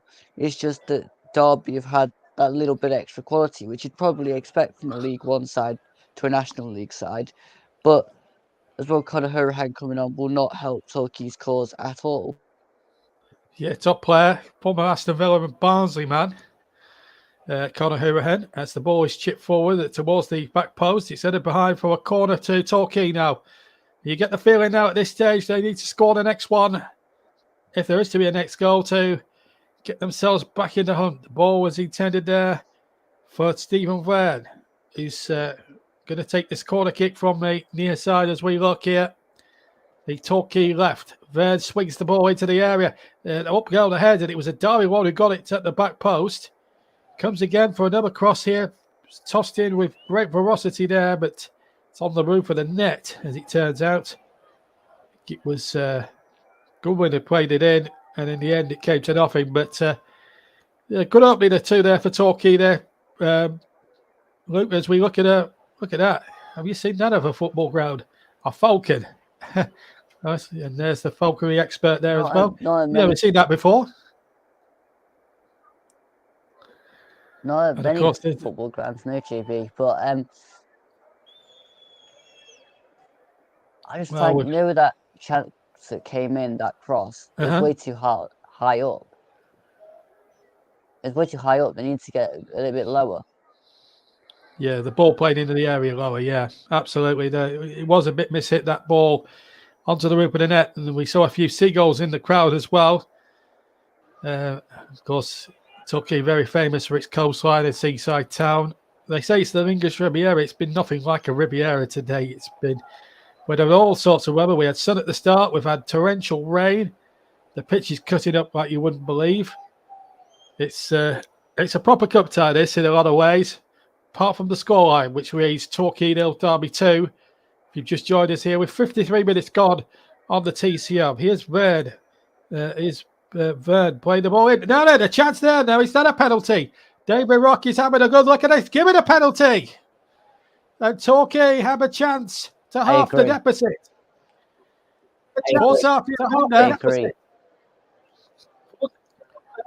Let's see it again. It's going to be, I think it's going to be Asa Hall to take it. Let's have a look at it again. Ball played in. Well, there's a shirt pull there, isn't there? You just can't grab hold of players' shirts like that when they're about to hit shots. It's criminal, and the Derby players should know it. And it's Cashin again, isn't it? Yeah. Could be Cashin. He's not having a good day today, Aaron Cashin. Yeah, well, it was neither him or Forsyth who were the closest to him. But what it does mean is that Asa Hall has to score with this next kick to bring Torquay back into this game. And there's no VAR, remember, in the FA Cup first round. VAR only come into play in the Cup when the Premier League comes in, and even then it's got to be at the Premier League ground. And there's a red card being shown. And you are right, it is Cashin who's been sent off. And it must have been a denying as well of a goal-scoring opportunity. I must admit I didn't see that. Cashin has been sent off, Luke. More sensations here. I mean, yes, it's denied a goal-scoring opportunity, but oh wow! I mean, I wasn't expecting the red card as well as the penalty, because usually they just do a yellow card, don't they, these days? But fair enough. I mean, they could argue Derby that. And then again, though, well, you could argue that Craig Forsyth was a covering defender as well. So It's 50-50 whether that was a red card or not. We'll get your views on that in a minute. But Hall here has a chance to bring it back to 2-1. Well, what a turn up for the Bucks this has been with 10 minutes of the second half played. If this goes in, Torquay are back in it and against 10 men. So it's Hall against Wildsmith from 12 yards. It's going to be right-footed. He's waiting for referee Rock's whistle. He steps up, smashes it, right-footed. Oh, just about down the middle. And Torquay hobbled right back into this game. Wildsmith got something of it, but couldn't keep it out. And it's game on here at Playmore. Torquay 1, Derby County 2, Luke. I'm amazed. I mean, I don't think that was a red card. I think that because the guy was covering, I think Forsyth would have got there, but David Rock's seen it a different way. As for the penalty, I think, again, it's very risky to go straight down the middle, but again, the goalkeeper dives out, so it's about the way of it, so it just goes straight under him. Game on. Having said that, though, Hall did hit that with a little bit of ferocity, so it is game on, as you say, Luke. Torquay 1, Derby County 2, a 10-man Derby County 2. And we do have that cup tie with a vengeance now. Gary Johnson's men, bottom of the National League, 1. Derby County, 10-man Derby County, 7th in the League 1, 2. So that's the state of play with 12 minutes almost gone here in this FA Cup game. And here goes James Collins now on the left and right-hand side. Cuts inside, looks for support, chips it in towards Mendez-Lang. It will be a corner kick to Derby, and they'll be relieved to have it down that end of the field as Crow concedes the throw, the corner rather. Derby about to make a substitution.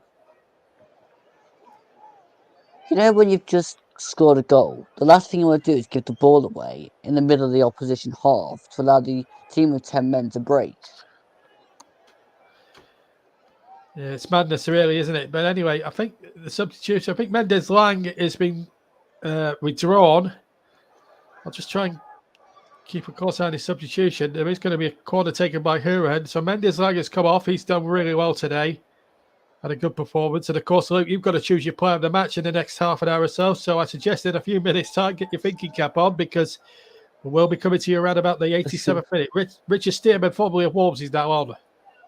So extra defensive reinforcements needed from Derby, who are down to 10 men, but have this corner. Collins is in there. Richard Stearman up there from the back as well. Referee not happy about pushing and shoving. Hurahan still waiting to take the corner, still even waiting to put the ball down on the corner quadrant. So Hurahan to take the corner. Can Derby get their noses in front to a 2-goal lead as the ball comes in towards, I think it was Richard Stearman at the near post. And in the end, it's behind for a goal kick. It may have actually been, it must have been Richard Stearman. Anyway, it's a goal kick nevertheless to Torquay. But, some great passage of play there for the last sort of 5 or 6 minutes there, Luke. And we've really got a cup tie now with a vengeance, haven't we? The game has come into life since the half-time break, and it's kind of what I expected. The game starts cagey, and teams grow into it. I also made the point at half-time that before in the first half that a bitty first half could also pave the way to a classic second half, and we certainly had a classic first 15 minutes of the second half. Well, we've had 14 minutes actually, but we've had 2 goals in this opening period of the second half, plus a red card. And it's 2-1 to Derby, and there's still half an hour of this to go. I wouldn't put it past Torquay at this point, with the man advantage, to grab a replay out of this, potentially. But having said all that, it is quite difficult, Luke, to play against 10 men, let alone 11 sometimes, especially when you've got quality players that Derby have in their squad. Yeah, it's not going to be easy for Torquay, but then again, it wasn't going to be easy with 11 men. So, I mean, they're just going to keep doing what they're doing from the start of the half and see what happens. Well, you never know. The FA Cup has a way of throwing up a few surprises, as it always does, as it's always done in its 150-odd year history. So many surprises down the years. It's unbelievable. And this is why we all love covering the FA Cup on this of the TCM. It's one of the it's proper football, really. They get the Premier League and its riches and all the fans and funds that go with it. This is real football. Real football in the extreme. We will keep you abreast of all the latest scores. Remember, we'll keep you abreast with Tottenham Liverpool when that kicks off in some sort of 5-6 minutes time. But there has been some really interesting results in the Premier League this afternoon. But we'll keep you across all them. All the other 4 games are full times. I'll keep you up to date. I'll remind you the scores now. Point of fact, Chelsea 0, Arsenal 1. Arsenal goes clear at the top now. Aston Villa 3, Manchester United 1. Nobody saw that one coming, to be fair. Unai Emery with a big, important win there in his first game as Villa manager. Southampton 1, Newcastle 4. Newcastle going great guns right up amongst the front runners for Champions League football. Eddie Howe's you've got to say they've had a terrific season. And West Ham 1, Crystal Palace 2. That's a surprising result in a lot of ways, especially West Ham being at home and all that. They usually do well in Europe. Tottenham Liverpool, it kicks off in some 5 minutes' time. In the Scottish Premiership, latest score, Hearts 2, Motherwell 1 at Tynecastle, and there's been an early result. It's a bad one for Rangers fans. St Johnstone 2, Rangers 1, and that will please every Celtic fan in the land, I would have thought. We'll bring you the WSL scores in just a second because here come Torquay on the break, and that's going to be a corner off the back of Craig Forsyth's back. And Derby thought it was a goal kick. It's not. You're wrong there, guys. It's a corner. So, cue Stephen Byrne to take the corner. If they can get one here, get another one here, Torquay, they're in paradise. Just remind you that Curzon Ashton Cambridge, which kicked off about 2 o'clock, that's finished 0-0. So that's, and of course, Torquay 1, Derby County 2, Wexham Elliott beat Oldham 3-0 in the FA Cup. The ball, actually back there to the number 16, Donovan, who shoots, and then the ball breaks loose, and the shot just wide. In amongst, a melee really inside that penalty area. I'm not sure who had the final shot. Looks like Mark Ellis to me. Let's just see. He was certainly forward for it. Let's see. Ellis twicked it on there. I don't think it was. It was, in fact, Asa Hall who scored the penalty, Luke, that lashed the shot wide. But they're getting chances, Torquay, and they're laying siege out to the Derby goal. Yeah, I think it needed to try and go the other side with that shot because there wasn't a lot of the goal for him to aim at. But, I mean, it's, again, better from Torquay. And we're seeing a real proper feisty cup tie now. Plenty of drama, plenty of spirit, plenty of courage. And hopefully we'll have a bit more of that at Bracknell tomorrow evening. But Bracknell tomorrow evening as they take on Ipswich Town, the 1978 winners who fell at the second round stage last season to, you may remember, on the TCM and a replay against Barrow. I was there. I was the lucky soul covering that one. Will they come a cropper there or will they get the job done at Bracknell? Well, to find out, join Nicholas Jones from about 7:45 kickoff, and we'll also bring you news of the second round draw, which takes place around about 7:15 tomorrow evening. Will Derby be in the hat, or will Torquay battle back and grab a replay and be in that hat themselves tomorrow? We'll soon find out in the next sort of 25 minutes plus injury time. Smith for the throw for Derby. Comes away. Remember, Derby down to 10 men, remember. But they have scored 2 goals. It was Osua with 2 goals either side of half-time.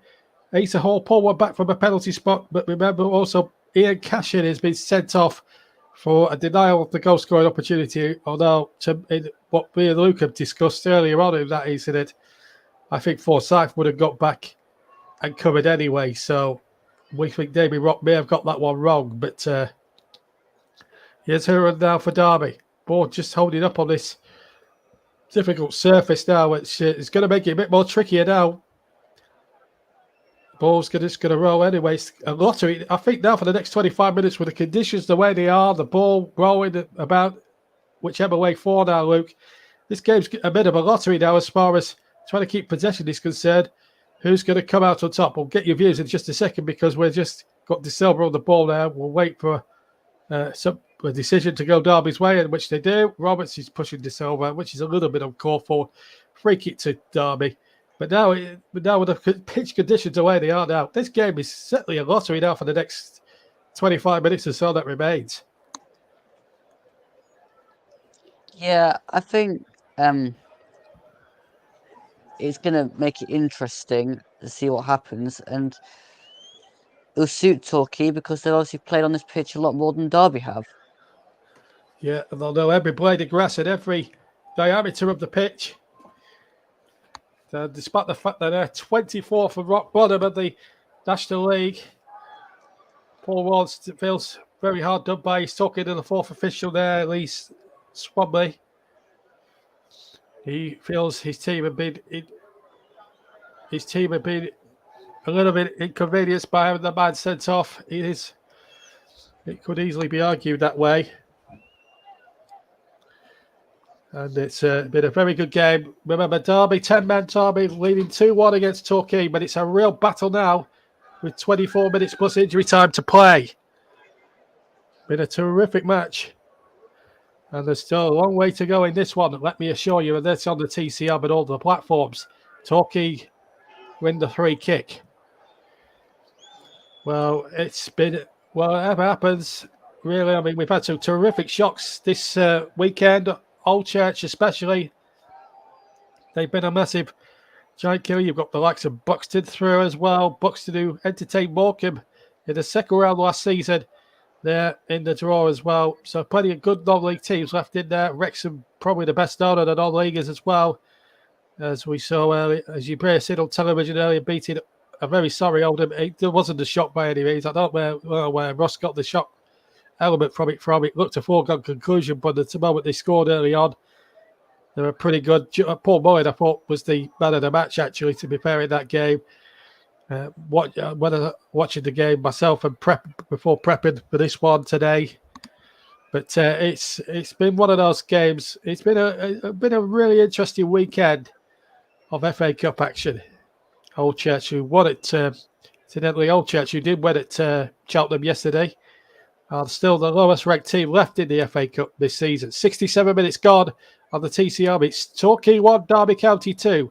It's JB Johnston and Luke Turton with you in the commentary box. Russ Burnett is hosted from a very warm studio up in Yorkshire. We're freezing to death down here on the south coast as well puts the ball out for a goal kick. So 67 minutes gone, Luke. Is it just basically throw hell for leather for Torquay? Do Torquay just go for it, hell for leather now, throw the kitchen sink at it? They might as well with 10 men.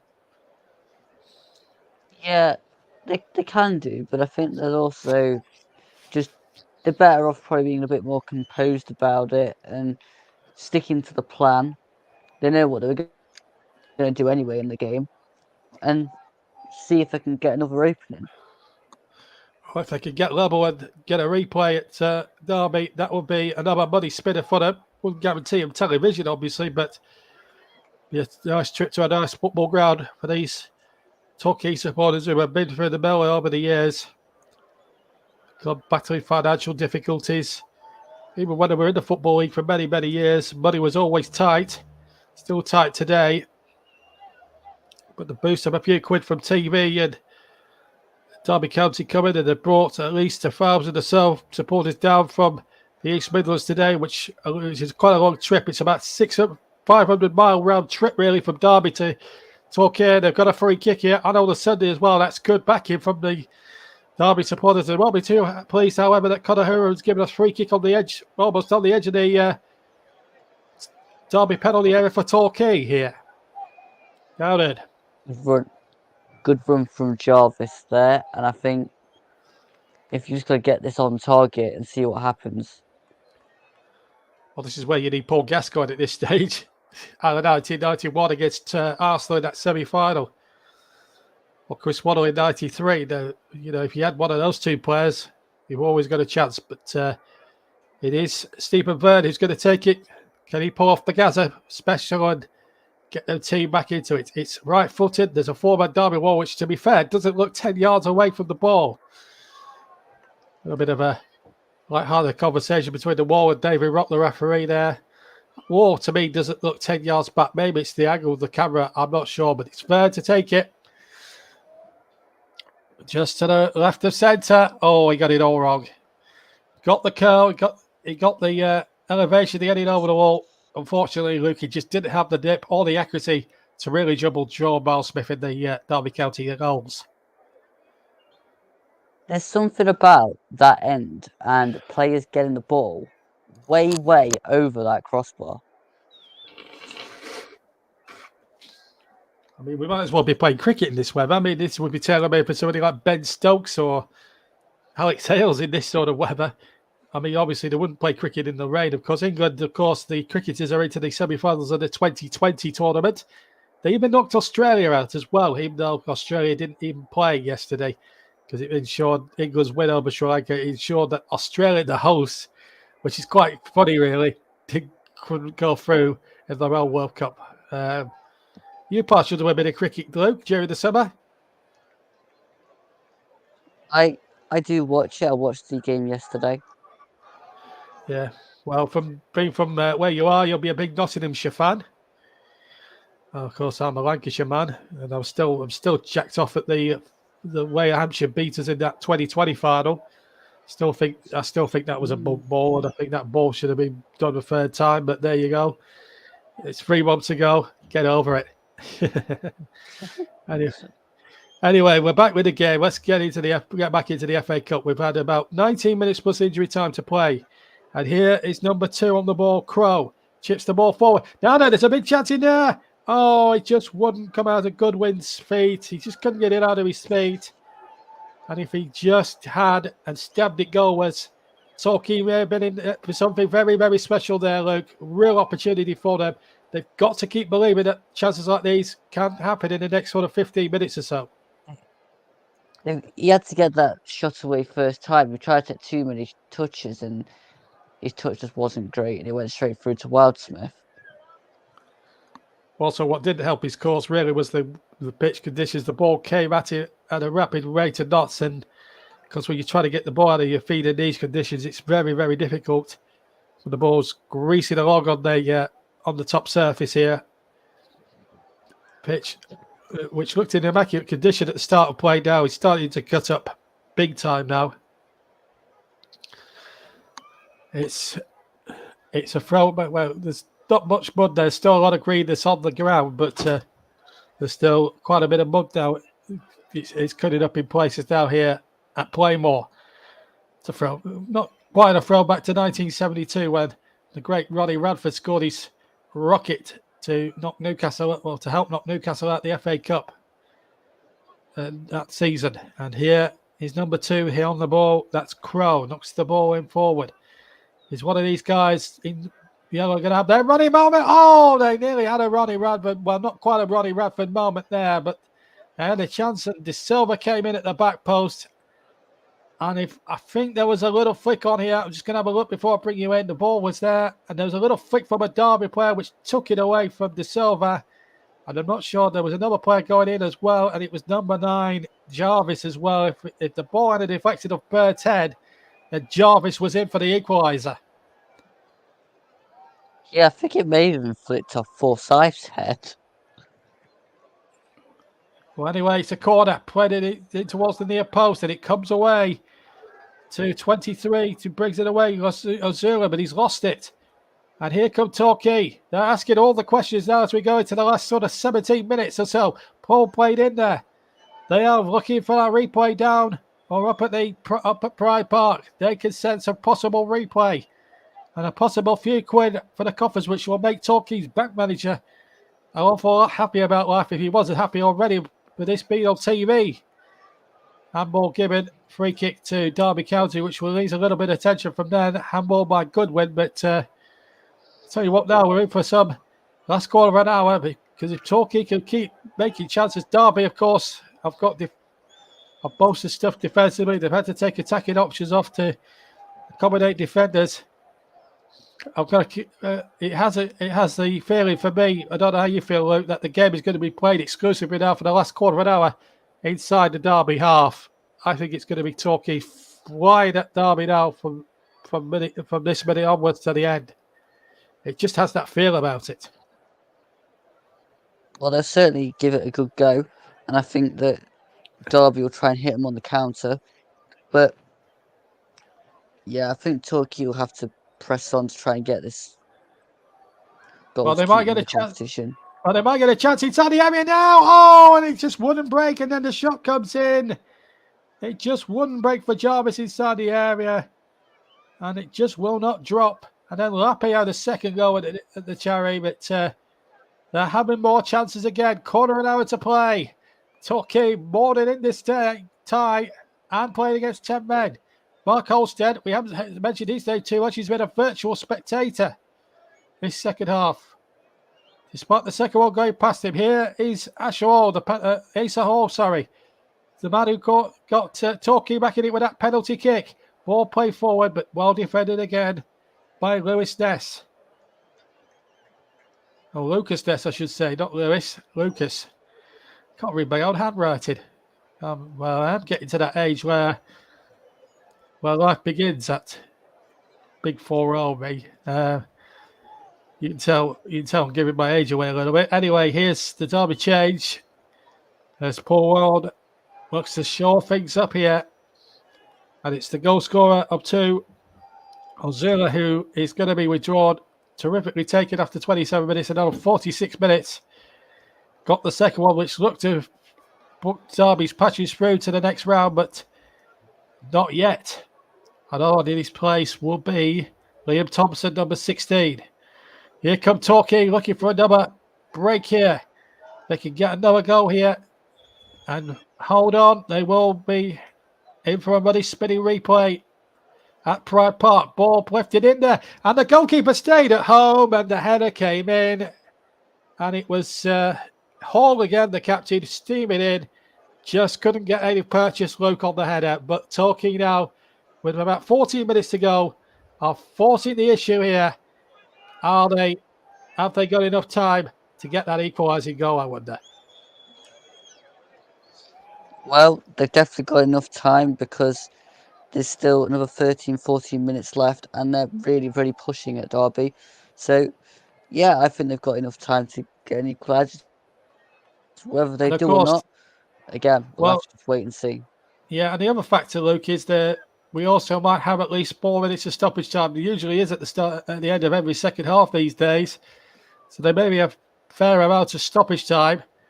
All depends on how much time wasting Derby do now with the remaining 13 minutes or so. We'll just have to wait and see, but they've still got a good little chunk of normal time and maybe a small chunk of stoppage time to force this replay, if there is to be one. But whatever happens, they've given it a really good goal today, and they should be applauded for that. But here's Lewis Dobbin for Derby. Dobbin shoots, and that's a terrific save by Holstead. He was backpedaling, didn't quite catch it, but he did the next best thing, palmed it away for a corner, which you have to do. If you can't catch it, make sure you palm it round the post, and that's exactly what Holstead did there. Good effort there from Dobbin. Yeah, good effort and good save. Just do the basics as a goalkeeper when you're goalkeeping training. I used to be a goalkeeper when I was in my youth. Didn't play to any great standard, but that's the first rule. If you can't catch it, at least turn it round the post as the corner comes in. And it's hooked away once more, and the ball played away. And it will be a Torquay throw with 78 3/4 minutes played. We're inside the last 12 1/4 minutes, plus stoppage time, of course. Torquay have no time to waste. They've got to get it forward. They nearly fell behind 3-1, but Halstead made a really good save and has kept the goals in the game, and they're going to get another chance here. Here's Donnell. Here's the ball comes in from Donnellan, and he might get a second bite, Donnellan. He plays it to Hall. Hall looks forward. It's still Torquay. Pressure this goal. Ball played in. Header miscued by Goodwin. And in the end, Joe Wildsmith gets the ball and catches it. And in fact, I think the referee has given a free kick to Derby. Has he given a free? I don't know. As we look across towards the main stand of Bristol's bench. It's been a chilly afternoon down by the English Riviera.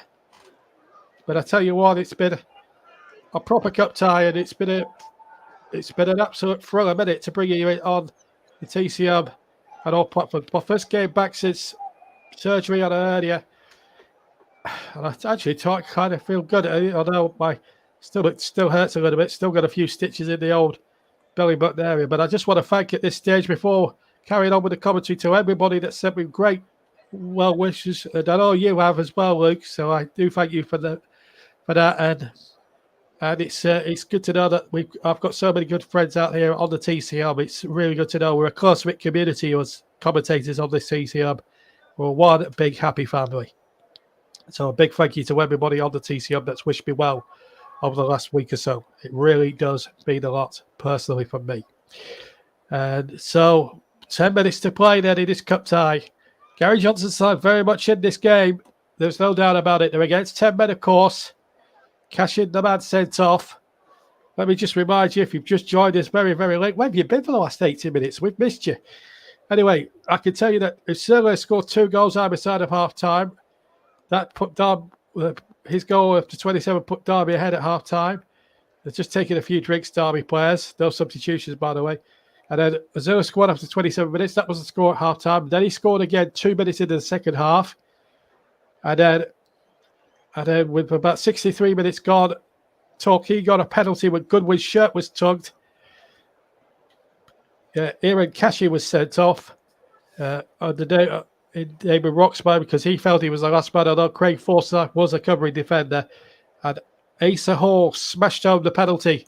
And they've had a few good chances, Torquay, since then. But still trail 2-1 with 81 and a half minutes gone. Get your thinking cap on late because we're getting about 6 or 7 minutes closer to that Player of the Match award. And I should tell you that the Player of the Match award for the second season of coverage here on the TCM is sponsored by Barry Swain's Commentary Services.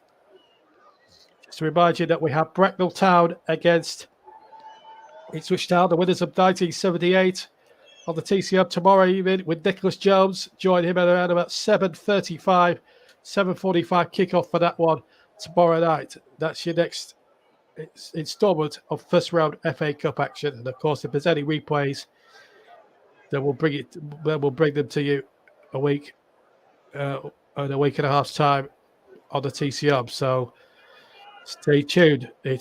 Even after tomorrow, it won't be the end of the first round action. And of course, in less than 2 weeks' time, the World Cup in Qatar will be in place. They'll be live in the late commentaries of most of the games. We're aiming to bring you all the games. If we don't worry. We'll bring you all the games that matter across the tournament for you on the TCM.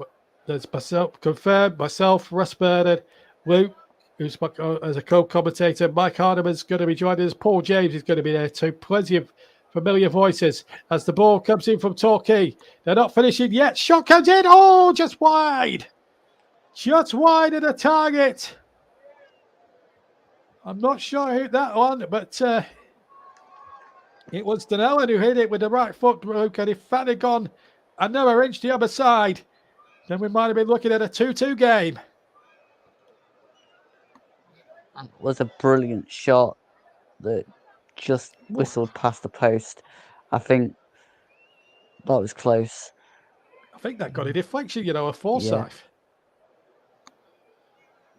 But a goal kick has been given in any case, but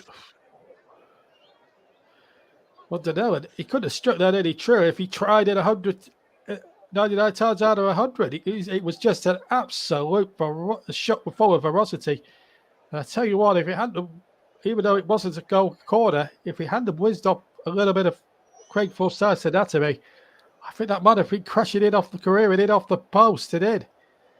I do honestly think that. And Torquay, with 6 minutes plus stoppage time to go, are still in this ball as the game is. Ellis plays the ball into the deep inside Derby territory. Don Allen wants a throw in, but it's going to be a Derby throw in. And that will be a relief to Paul Ward's side, who know whatever happens now, they've not been in the game today. There's no doubt about that. It's been a remarkable match to watch, commentate on, and enjoy. But at the moment, it's going the way of the League One side, who are 7th currently at start of play. Torquay 24th in the National League. A number of massive places between them. 37 places I make it between them in the pyramid. Or maybe more than that, actually. Probably about 42, 43 places in the pyramid But I tell you what, there's not been too much difference, even if there are 40-odd places between them in the pyramid. It's been a very close game. 5 minutes of normal time to go. Torquay are still in this game. I don't know this by any means. Ball comes in, it's over the top and into the stand for a goal kick. Well, 5 minutes to go now. Surely Torquay have got to have another chance in that time. Surely, Luke. They've got to. There's at least time for at least one more, if not two. Very optimistic, our co-commentator there for Torquay's chances. Plus, we've got stoppage time as well to come. We don't know how long there's going to be there. I think, to be honest with you, my guess would be at least 3 or 4 minutes. Don't think we've had too many stoppages from memory. But it's up to, at that point, it'll be up to at least Wobbly to tell us how long there's going to be. I have to say it's been a lot more free-flowing. I think Damien Rock has tried to let things go a bit better than he did in the first half. Almost a collision between the ball and the cameraman as Torquay get the throw. Right down on the near side, almost in line with the 18-yard box on the left-hand side. Are we going to see a long throw here from Crow? Looks like we are. Crow's going to take the throw. Now he's going to go short. Ball played back to Crow on the overlap. On the left-hand side, Crow's crossed a bit too deep perhaps, but Torquay keeping it alive. Danella playing it in. And the overhead kick, he might break. Oh, he just won't break for Torquay inside that area. Derby get bodies back, but still De Silva goes on the break. Still might fall in there, and he still won't break. And the ball just won't bounce for them. Here's the shot now over the top of the stand. The shot from Crow, right-footed, and he just had to keep it and down. He may have been leaning back as he struck it. I'm rising all the time, but another gilt-edged chance goes begging for Torquay, and I think they had 3 or 4 in those scrambles as well to try and prod the ball goalwards, Luke. What an opportunity. Yeah, there were about 3 or 4 in there, and I think Derby just throwing their bodies at everything. They're just really committed to this 2-1. They want to see it out, and they're really putting their bodies on the line for it. Well, you have to when you're down to 10 men in this business. It's fast and furious, this football business, especially when you're in the early rounds proper of the FA Cup. We'll have coverage of every round on the TCM, first, second, third, fourth, fifth, quarterfinals, semis, and final for you this season. And most of the games will be live, some will be delayed, but you'll get the true flavour of the FA Cup now in its 151st season. As Jarvis gets another corner now, another chance for Torquay. I'll be turning to my commentator to my right, Luke Turton, for his player of the match in a second. As this corner comes in, and Wildsmith gets a good fist on that. Comes to De Silva, who shoots into the crowd. Still not away yet. Still might break for Torquay. Derby getting out. And still, Torquay plod on again. Here's Vern. Vern now uses Crow.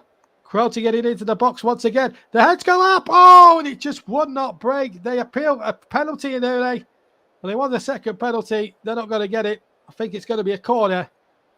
And when we see out this next set play, I'm going to ask Luke Turton, our commentator, for player of the match. Well, I'm not sure whether you could give a handball for that. It was a bit of a crowd seed in there. It came off the top of the head anyway. So it was never going to be a penalty, and I'm on for Sundays. In fact, the corner didn't come to much, and in fact, Derby get the goal kick. So Luke Turton, our co-commentator, what a job you've got now. I want you to choose your player of the match, sponsored by Commentary Services, and who it's going to be, and why. I'm going to go for Willa Sula because of his goals and this link-up play, and I've been really impressed with him. Well, let's see where you're going for. I have to say, he's also the television man of the match, but a few good reasons there from Luke Turton why he's our player of the match, sponsored, of course, by Commentary Services. He also gets the double whammy, well, not the double whammy, but the double joy of the TV man of the match. But he gets our supplementary award sponsored by Commentary Services. Willa Soa, our player of the match. But I'm sure there's a few people in Torquay that may well now then. Another corner for Torquay. We're having a finish and a half here. Steven had to turn that behind for a corner.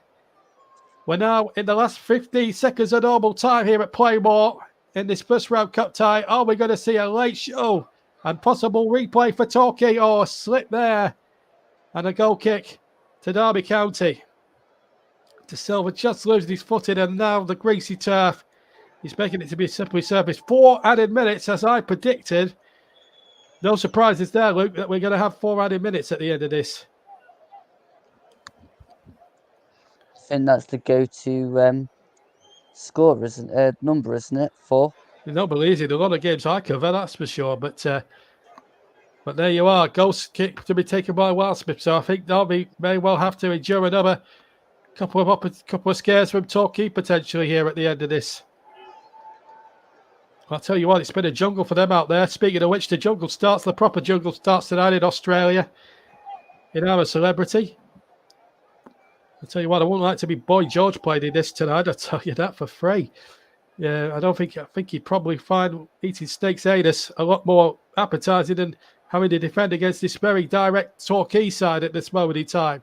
Ball knocked forward into the Derby area, but Joe Wildsmith takes possession now and can pick the ball up, and we'll waste a little bit of time. We've had 1 of the 4 minutes, still 3 to go. Well, I'll tell you what, though, when you look back at the final analysis, I think Torquay have given it a really good go. They just haven't had the breaks. They're dominated the last half an hour or so since the sending off and the penalty goal as deserved. But Paul Wald's team have had to fight so hard at the end. But there's still time yet for Torquay if they can get one last chance. Remember a few years ago when Rochdale played Spurs, they were down and out, it seemed, in the 5th round, and then they got a late goal. I remember doing that for JB Sports that day, and it was one of the greatest moments I've ever done commentating on FA Cup football. But there's still a chance here. The ball chipped forward there by Jarvis, the top scorer, joint top scorer with 4, but he can't be found again. And now here's a chance for Dobby, but he's been penalised.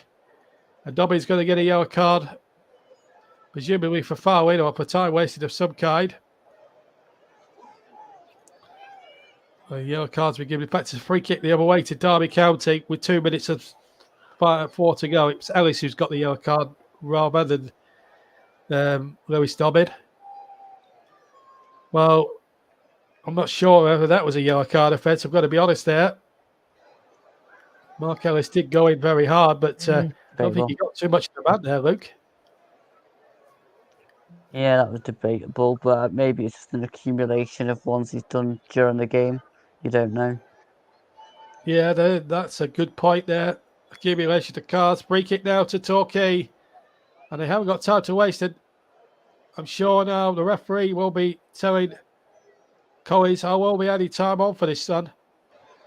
He is liable after the 4 minutes. And I should stress at this point that when the 4 minutes was posted on the fourth official's board, it's a minimum of ball will run out of play before Stephen Verne can get there. He's had a good second half there, it has to be said.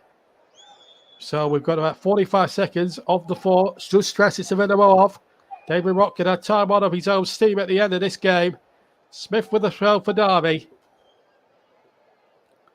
It's been one of those proper cup tie games. We might not have seen a shock today, but what we've seen is a good committed cup tie by 2 sides who have really had to battle hard, whatever the result. Here's the throw to be taken by Crow. We'll get Wilkes Buse at full time now. Ellis will pump the ball forward into the area. This is the last chance, surely now. The heads go up. It's a corner kick.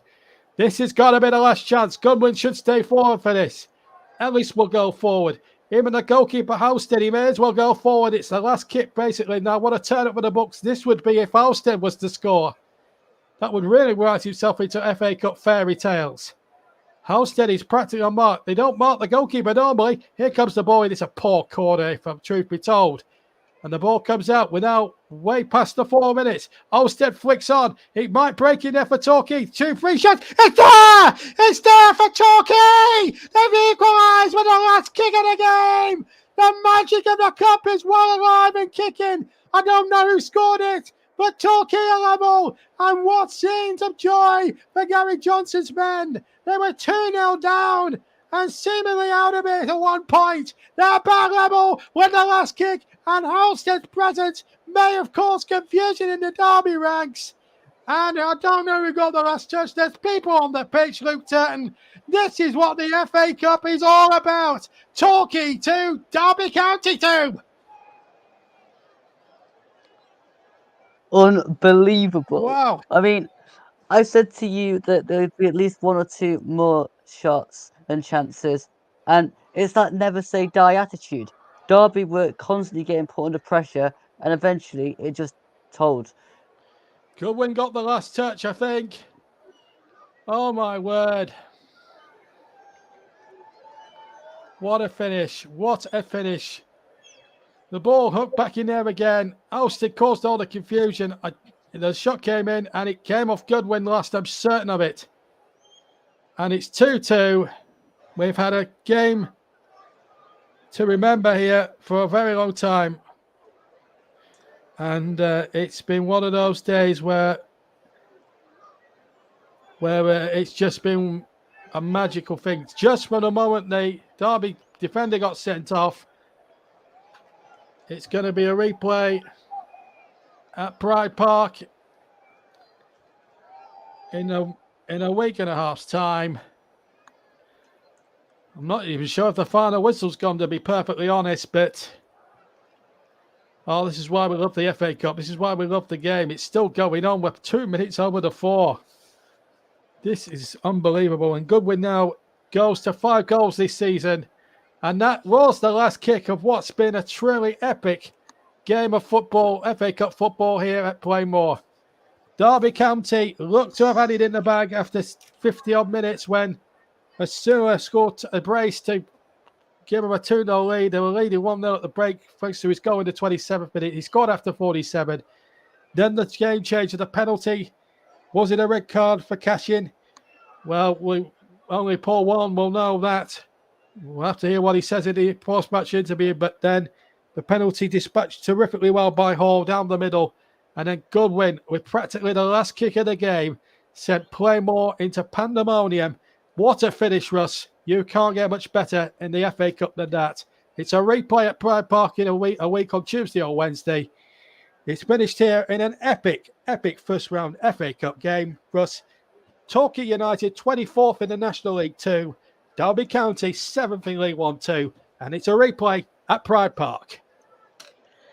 Thank you very much to JB and to Luke Turton for the excellent commentary this afternoon. Fantastic game of football ends in a draw, and a replay is what is needed for Torquay and Derby County in the FA Cup.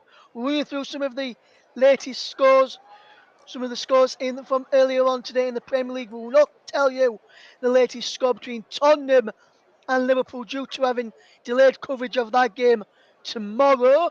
So earlier on in the Premier League today finished Chelsea 0, Arsenal 1, Aston Villa 3, Manchester United 1, Southampton 1, Newcastle United 4, West Ham United 1, Crystal Palace 2. In the FA Cup then earlier today, I think it's a shock. JB doesn't think so. Wrexham 3, Oldham 0, Curzon Ashton 0, Cambridge 0. That goes to a replay as well. Woking in Oxford, match postponed due to a waterlogged pitch earlier today. And a fantastic game here. Torquay 2, Derby County 2. In Premier League 2, Arsenal 3, Everton 1. This is the under-21s league, guys. Blackburn Rovers 1, Brighton Hove Albion 2. Liverpool 3, Fulham 1. In the Women's Super League, Leicester 0, Arsenal 4. Liverpool 0, Aston Villa 1. Reading 0, Manchester City 3. The game between Tottenham and Everton was postponed due to a waterlogged pitch. You think we've had a good game here? What about this for a game? Down in the game between West Ham and Brighton, and the London stayed earlier today in the game between West Ham women and Brighton. West Ham 1-0 up on 3 minutes. Brighton then racing to a 3-1 lead at half time. It was then brought back to 3-2. on the 60th minute. It was then 5-2 to Brighton after 71 minutes. Full time score after goals were on 84th and 86th minute sees the game finish. West Ham United 4, Brighton and Hove Albion 5 in the Women's Super League. Late kick-off sees Manchester United take on Chelsea at the Lee Sports Village. In the Women's Championship, Durham 1, Charlton 2, Blackburn 1, Sunderland 0, London City Lionesses 3, Birmingham City 2, Crystal Palace, Sheffield United and lose against Bristol City. Matches postponed due to waterlogged pitches in them two games as well. In the German Bundesliga, we'll go to in a minute. Let's remind you of the League N scores as the crowd have now all dispensed now as we'll just run you through the League N results is Lyon 1, PSG 2, Clermont 1, Montpellier 1, Nice 1, Brest 0, Reims 1, Nantes 0, Toulouse 0, Monaco 2, and at half time is Lille 1, Rennes 0, and later at 7:45 is Marseille against Lyon. In the German Bundesliga finished Bayer Leverkusen 5, Union Berlin 0, and is Freiburg 0, FC Cologne 0. In the Italian Serie A, Bologna 2, Torino 1, Monza 2, Hellas Verona 0, Sampdoria 0, Fiorentina 2. 2 minutes gone in the game between AS Roma and Lazio. That is goalless. And later in Serie A, Juventus take on Inter. In the Scottish Premiership, St Johnstone 2, Rangers 1, Hearts 3, Motherwell 2. Hearts finished the game with 10 men in that one. In Spanish La Liga is Atletico Madrid 1, Espanyol 1. It is 86 minutes gone. Is Real Sociedad 1, Valencia 1. Villarreal take on Mallorca at 5:30, while Betis take on Sevilla at 8 o'clock. In the Liga Portugal, Real Avenue 1, Boavista 0. 75 minutes gone there. At 6 o'clock is Braga against Sepia, Maritimo against Flamengo, and at 8:30 is Estoril against Benfica. In the Dutch Eredivisie, 3 full-time scores, 2 latest scores to give you. The full-time scores: Utrecht 2, Groningen 1, FC Voldem 0, Feyenoord 2, FC Twente 1, Go Red Eagles 1. All your results. 2 latest scores: Ajax 0, PSV Eindhoven 2, Valvek 1, AZ Alkmaar 1. 61 minutes gone to Ajax, 65 minutes gone to Valvik. In La Liga, I've gone through that, so that's all your latest scores to tell you about right now. You may wonder why I've not mentioned the game between Tottenham and Liverpool. That game you'll be able to hear in full audio commentary on the channels tomorrow afternoon before we bring you the FA Cup, final FA Cup tie of round one, which is Bracknell Town against Ipswich Town, our last one of FA Cup round one in the of our alternative commentaries. Let's bring you back in now, your co-commentator Luke Turton. And Luke, fantastic coverage from yourself and JB. What did you make to the game as a whole, and do you think a draw overall and a replay was a fair result? I thought it was a really good game, to be honest, Russ. Torquay gave it a really good go. They really did deserve to get that second goal. I think the red card changed it. It was a little bit debatable, but it definitely changed the complexion of the game because Derby were dominating for that. And maybe if there was 11 men on the field, then Paul Warren wouldn't have made the subs he did. But these things happen in football, and I just thought the more and more Torquay put balls into the box, the more and more they were going to have a chance of nicking the the game at the end, and that's what they did. They got that second goal and forced a replay. Yes, and JB mentioned in commentary as well that he thought Mark Alstead going up for that late corner for Torquay United probably put the Derby County defenders or the entire team who was bad there for Derby at that point, pulled them off in that when he came up for that last minute corner. Do you think his presence in the box put it put the Derby team under a bit of pressure and pull them off a little bit? I think it's more the fact for us that if you've got everybody inside the box, Torquay are going to have an extra man because they've got Derby and a man sent off. So the goalkeeper goes up. There's one player that they can't mark. So at which point it makes it slightly easier for the Torquay players to find an opening and try and force the goal. Yes, absolutely. And if you're Paul Warne in there, look, obviously you and JB both said the red card was debatable. I think it was debatable as well. I can see why he's given it. Maybe they didn't think Forsyth would get back in time, and he was about to pull the trigger when he had his shirt pulled, and I can see why Evan Cashin got sent off for Derby County today. But like I say, it was debatable because the Forsyth were there. Maybe the officials didn't think Forsyth could get back. Overall, then, Luke, looking at the game as a whole, which manager you think would be the happy? 'Cause for me, I think it'd be Gary Johnson to be the happier of the two managers after his side came from 2-0 down to earn a replay and go to Pride Park in around 10 or so days' time. It's got to be Gary Johnson. I mean, Paul Warren's side have just let a 2-1 lead slip in the in stoppage time.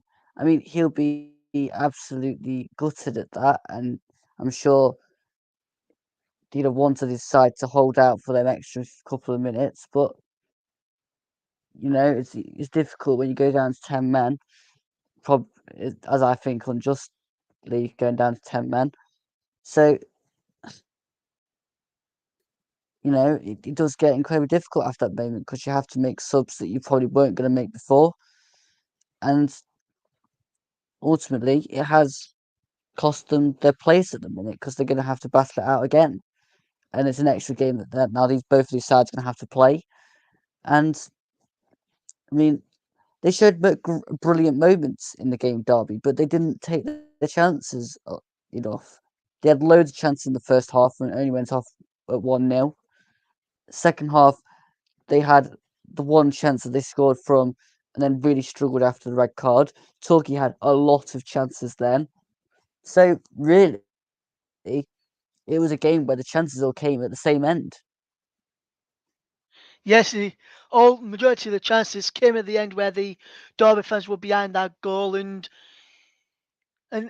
just looking at this angle here from what the referee's looking at, and for me, the referee probably couldn't see Forsyth was getting back to cover, and I think that's probably why Erin Cashkin got sent off in the end, having just seen the replay from the referee's angle, what the referee was looking at on my monitor here in my studio today. So I think when you look at the game overall, I think Torquay probably you would have to say on the balance of play towards the back end. Probably the red card did change it, but towards the end you'd have to say the red card potentially did change it. But Torquay were, for me, I felt that Torquay did create a lot more than Derby towards the end, and probably just deserved to get through and deserved to win it, in my opinion, towards the end. And I think they were unlucky not to get a winner, and probably unlucky not to get another penalty towards the end as well, which I think he could have been given another penalty towards the end, but the referee didn't think so. So we have to move on. So just want to say thank you there to Lookham. Just before we do wrap up, obviously you gave Will Sula man of the match or player of the match today, Luke, and he took both of his goals. He took both of his goals really, really well, didn't he, Luke? And he's proving to be a good player for Derby County. And I think you'll probably be saying this through gritted teeth with you being a Nottingham Forest fan. Not at all. I watched the game today and I was really impressed with him. I think his hold-up play is brilliant. He he reminds me a little bit of a Keenan Davis, where he can get the ball, he can run at players, he can hold players off, and his finishing was top draw today. I don't have any kind of thingy about saying when a player plays well. He played well today, and I think if it wasn't for the red card, he'd have probably stayed on and affected the game even more. But when you go to down to 10 men, they take off the offensive players, try and hold on to what they've got, and unfortunately, wasn't possible today. Yes, thank you very much there to Luke Turton and also our match commentator JB. Very good coverage today. So that's all we've got time for here on the commentary hub, the home of alternative commentary this afternoon. A fantastic game ends with a replay then. Derby County were 2-0 up at one stage, but Torquay fought back through a penalty and the last gasp goal from Goodwin, Will Goodwin, as they earn a replay against Derby County in the FA Cup, is finished in our featured game from the FA Cup today. Torquay United 2, Derby County 2. Look out on the channels tomorrow. We bring you delayed coverage of the Tottenham against Liverpool game, and also we'll bring you the coverage of the FA Cup match between Bracknell Town and Ipswich Town as well, with Nicholas Jones. Sean Kelly will be a man covering Tottenham against Liverpool. But for myself, Russ, from your commentary team of Luke Turton and JB, John Stuttard, thank you. We thank you very much for tuning in this afternoon, and we really hope you've enjoyed our coverage. From myself, Luke, JB, thank you very much for listening, and we'll see you tomorrow for some more live FA Cup action.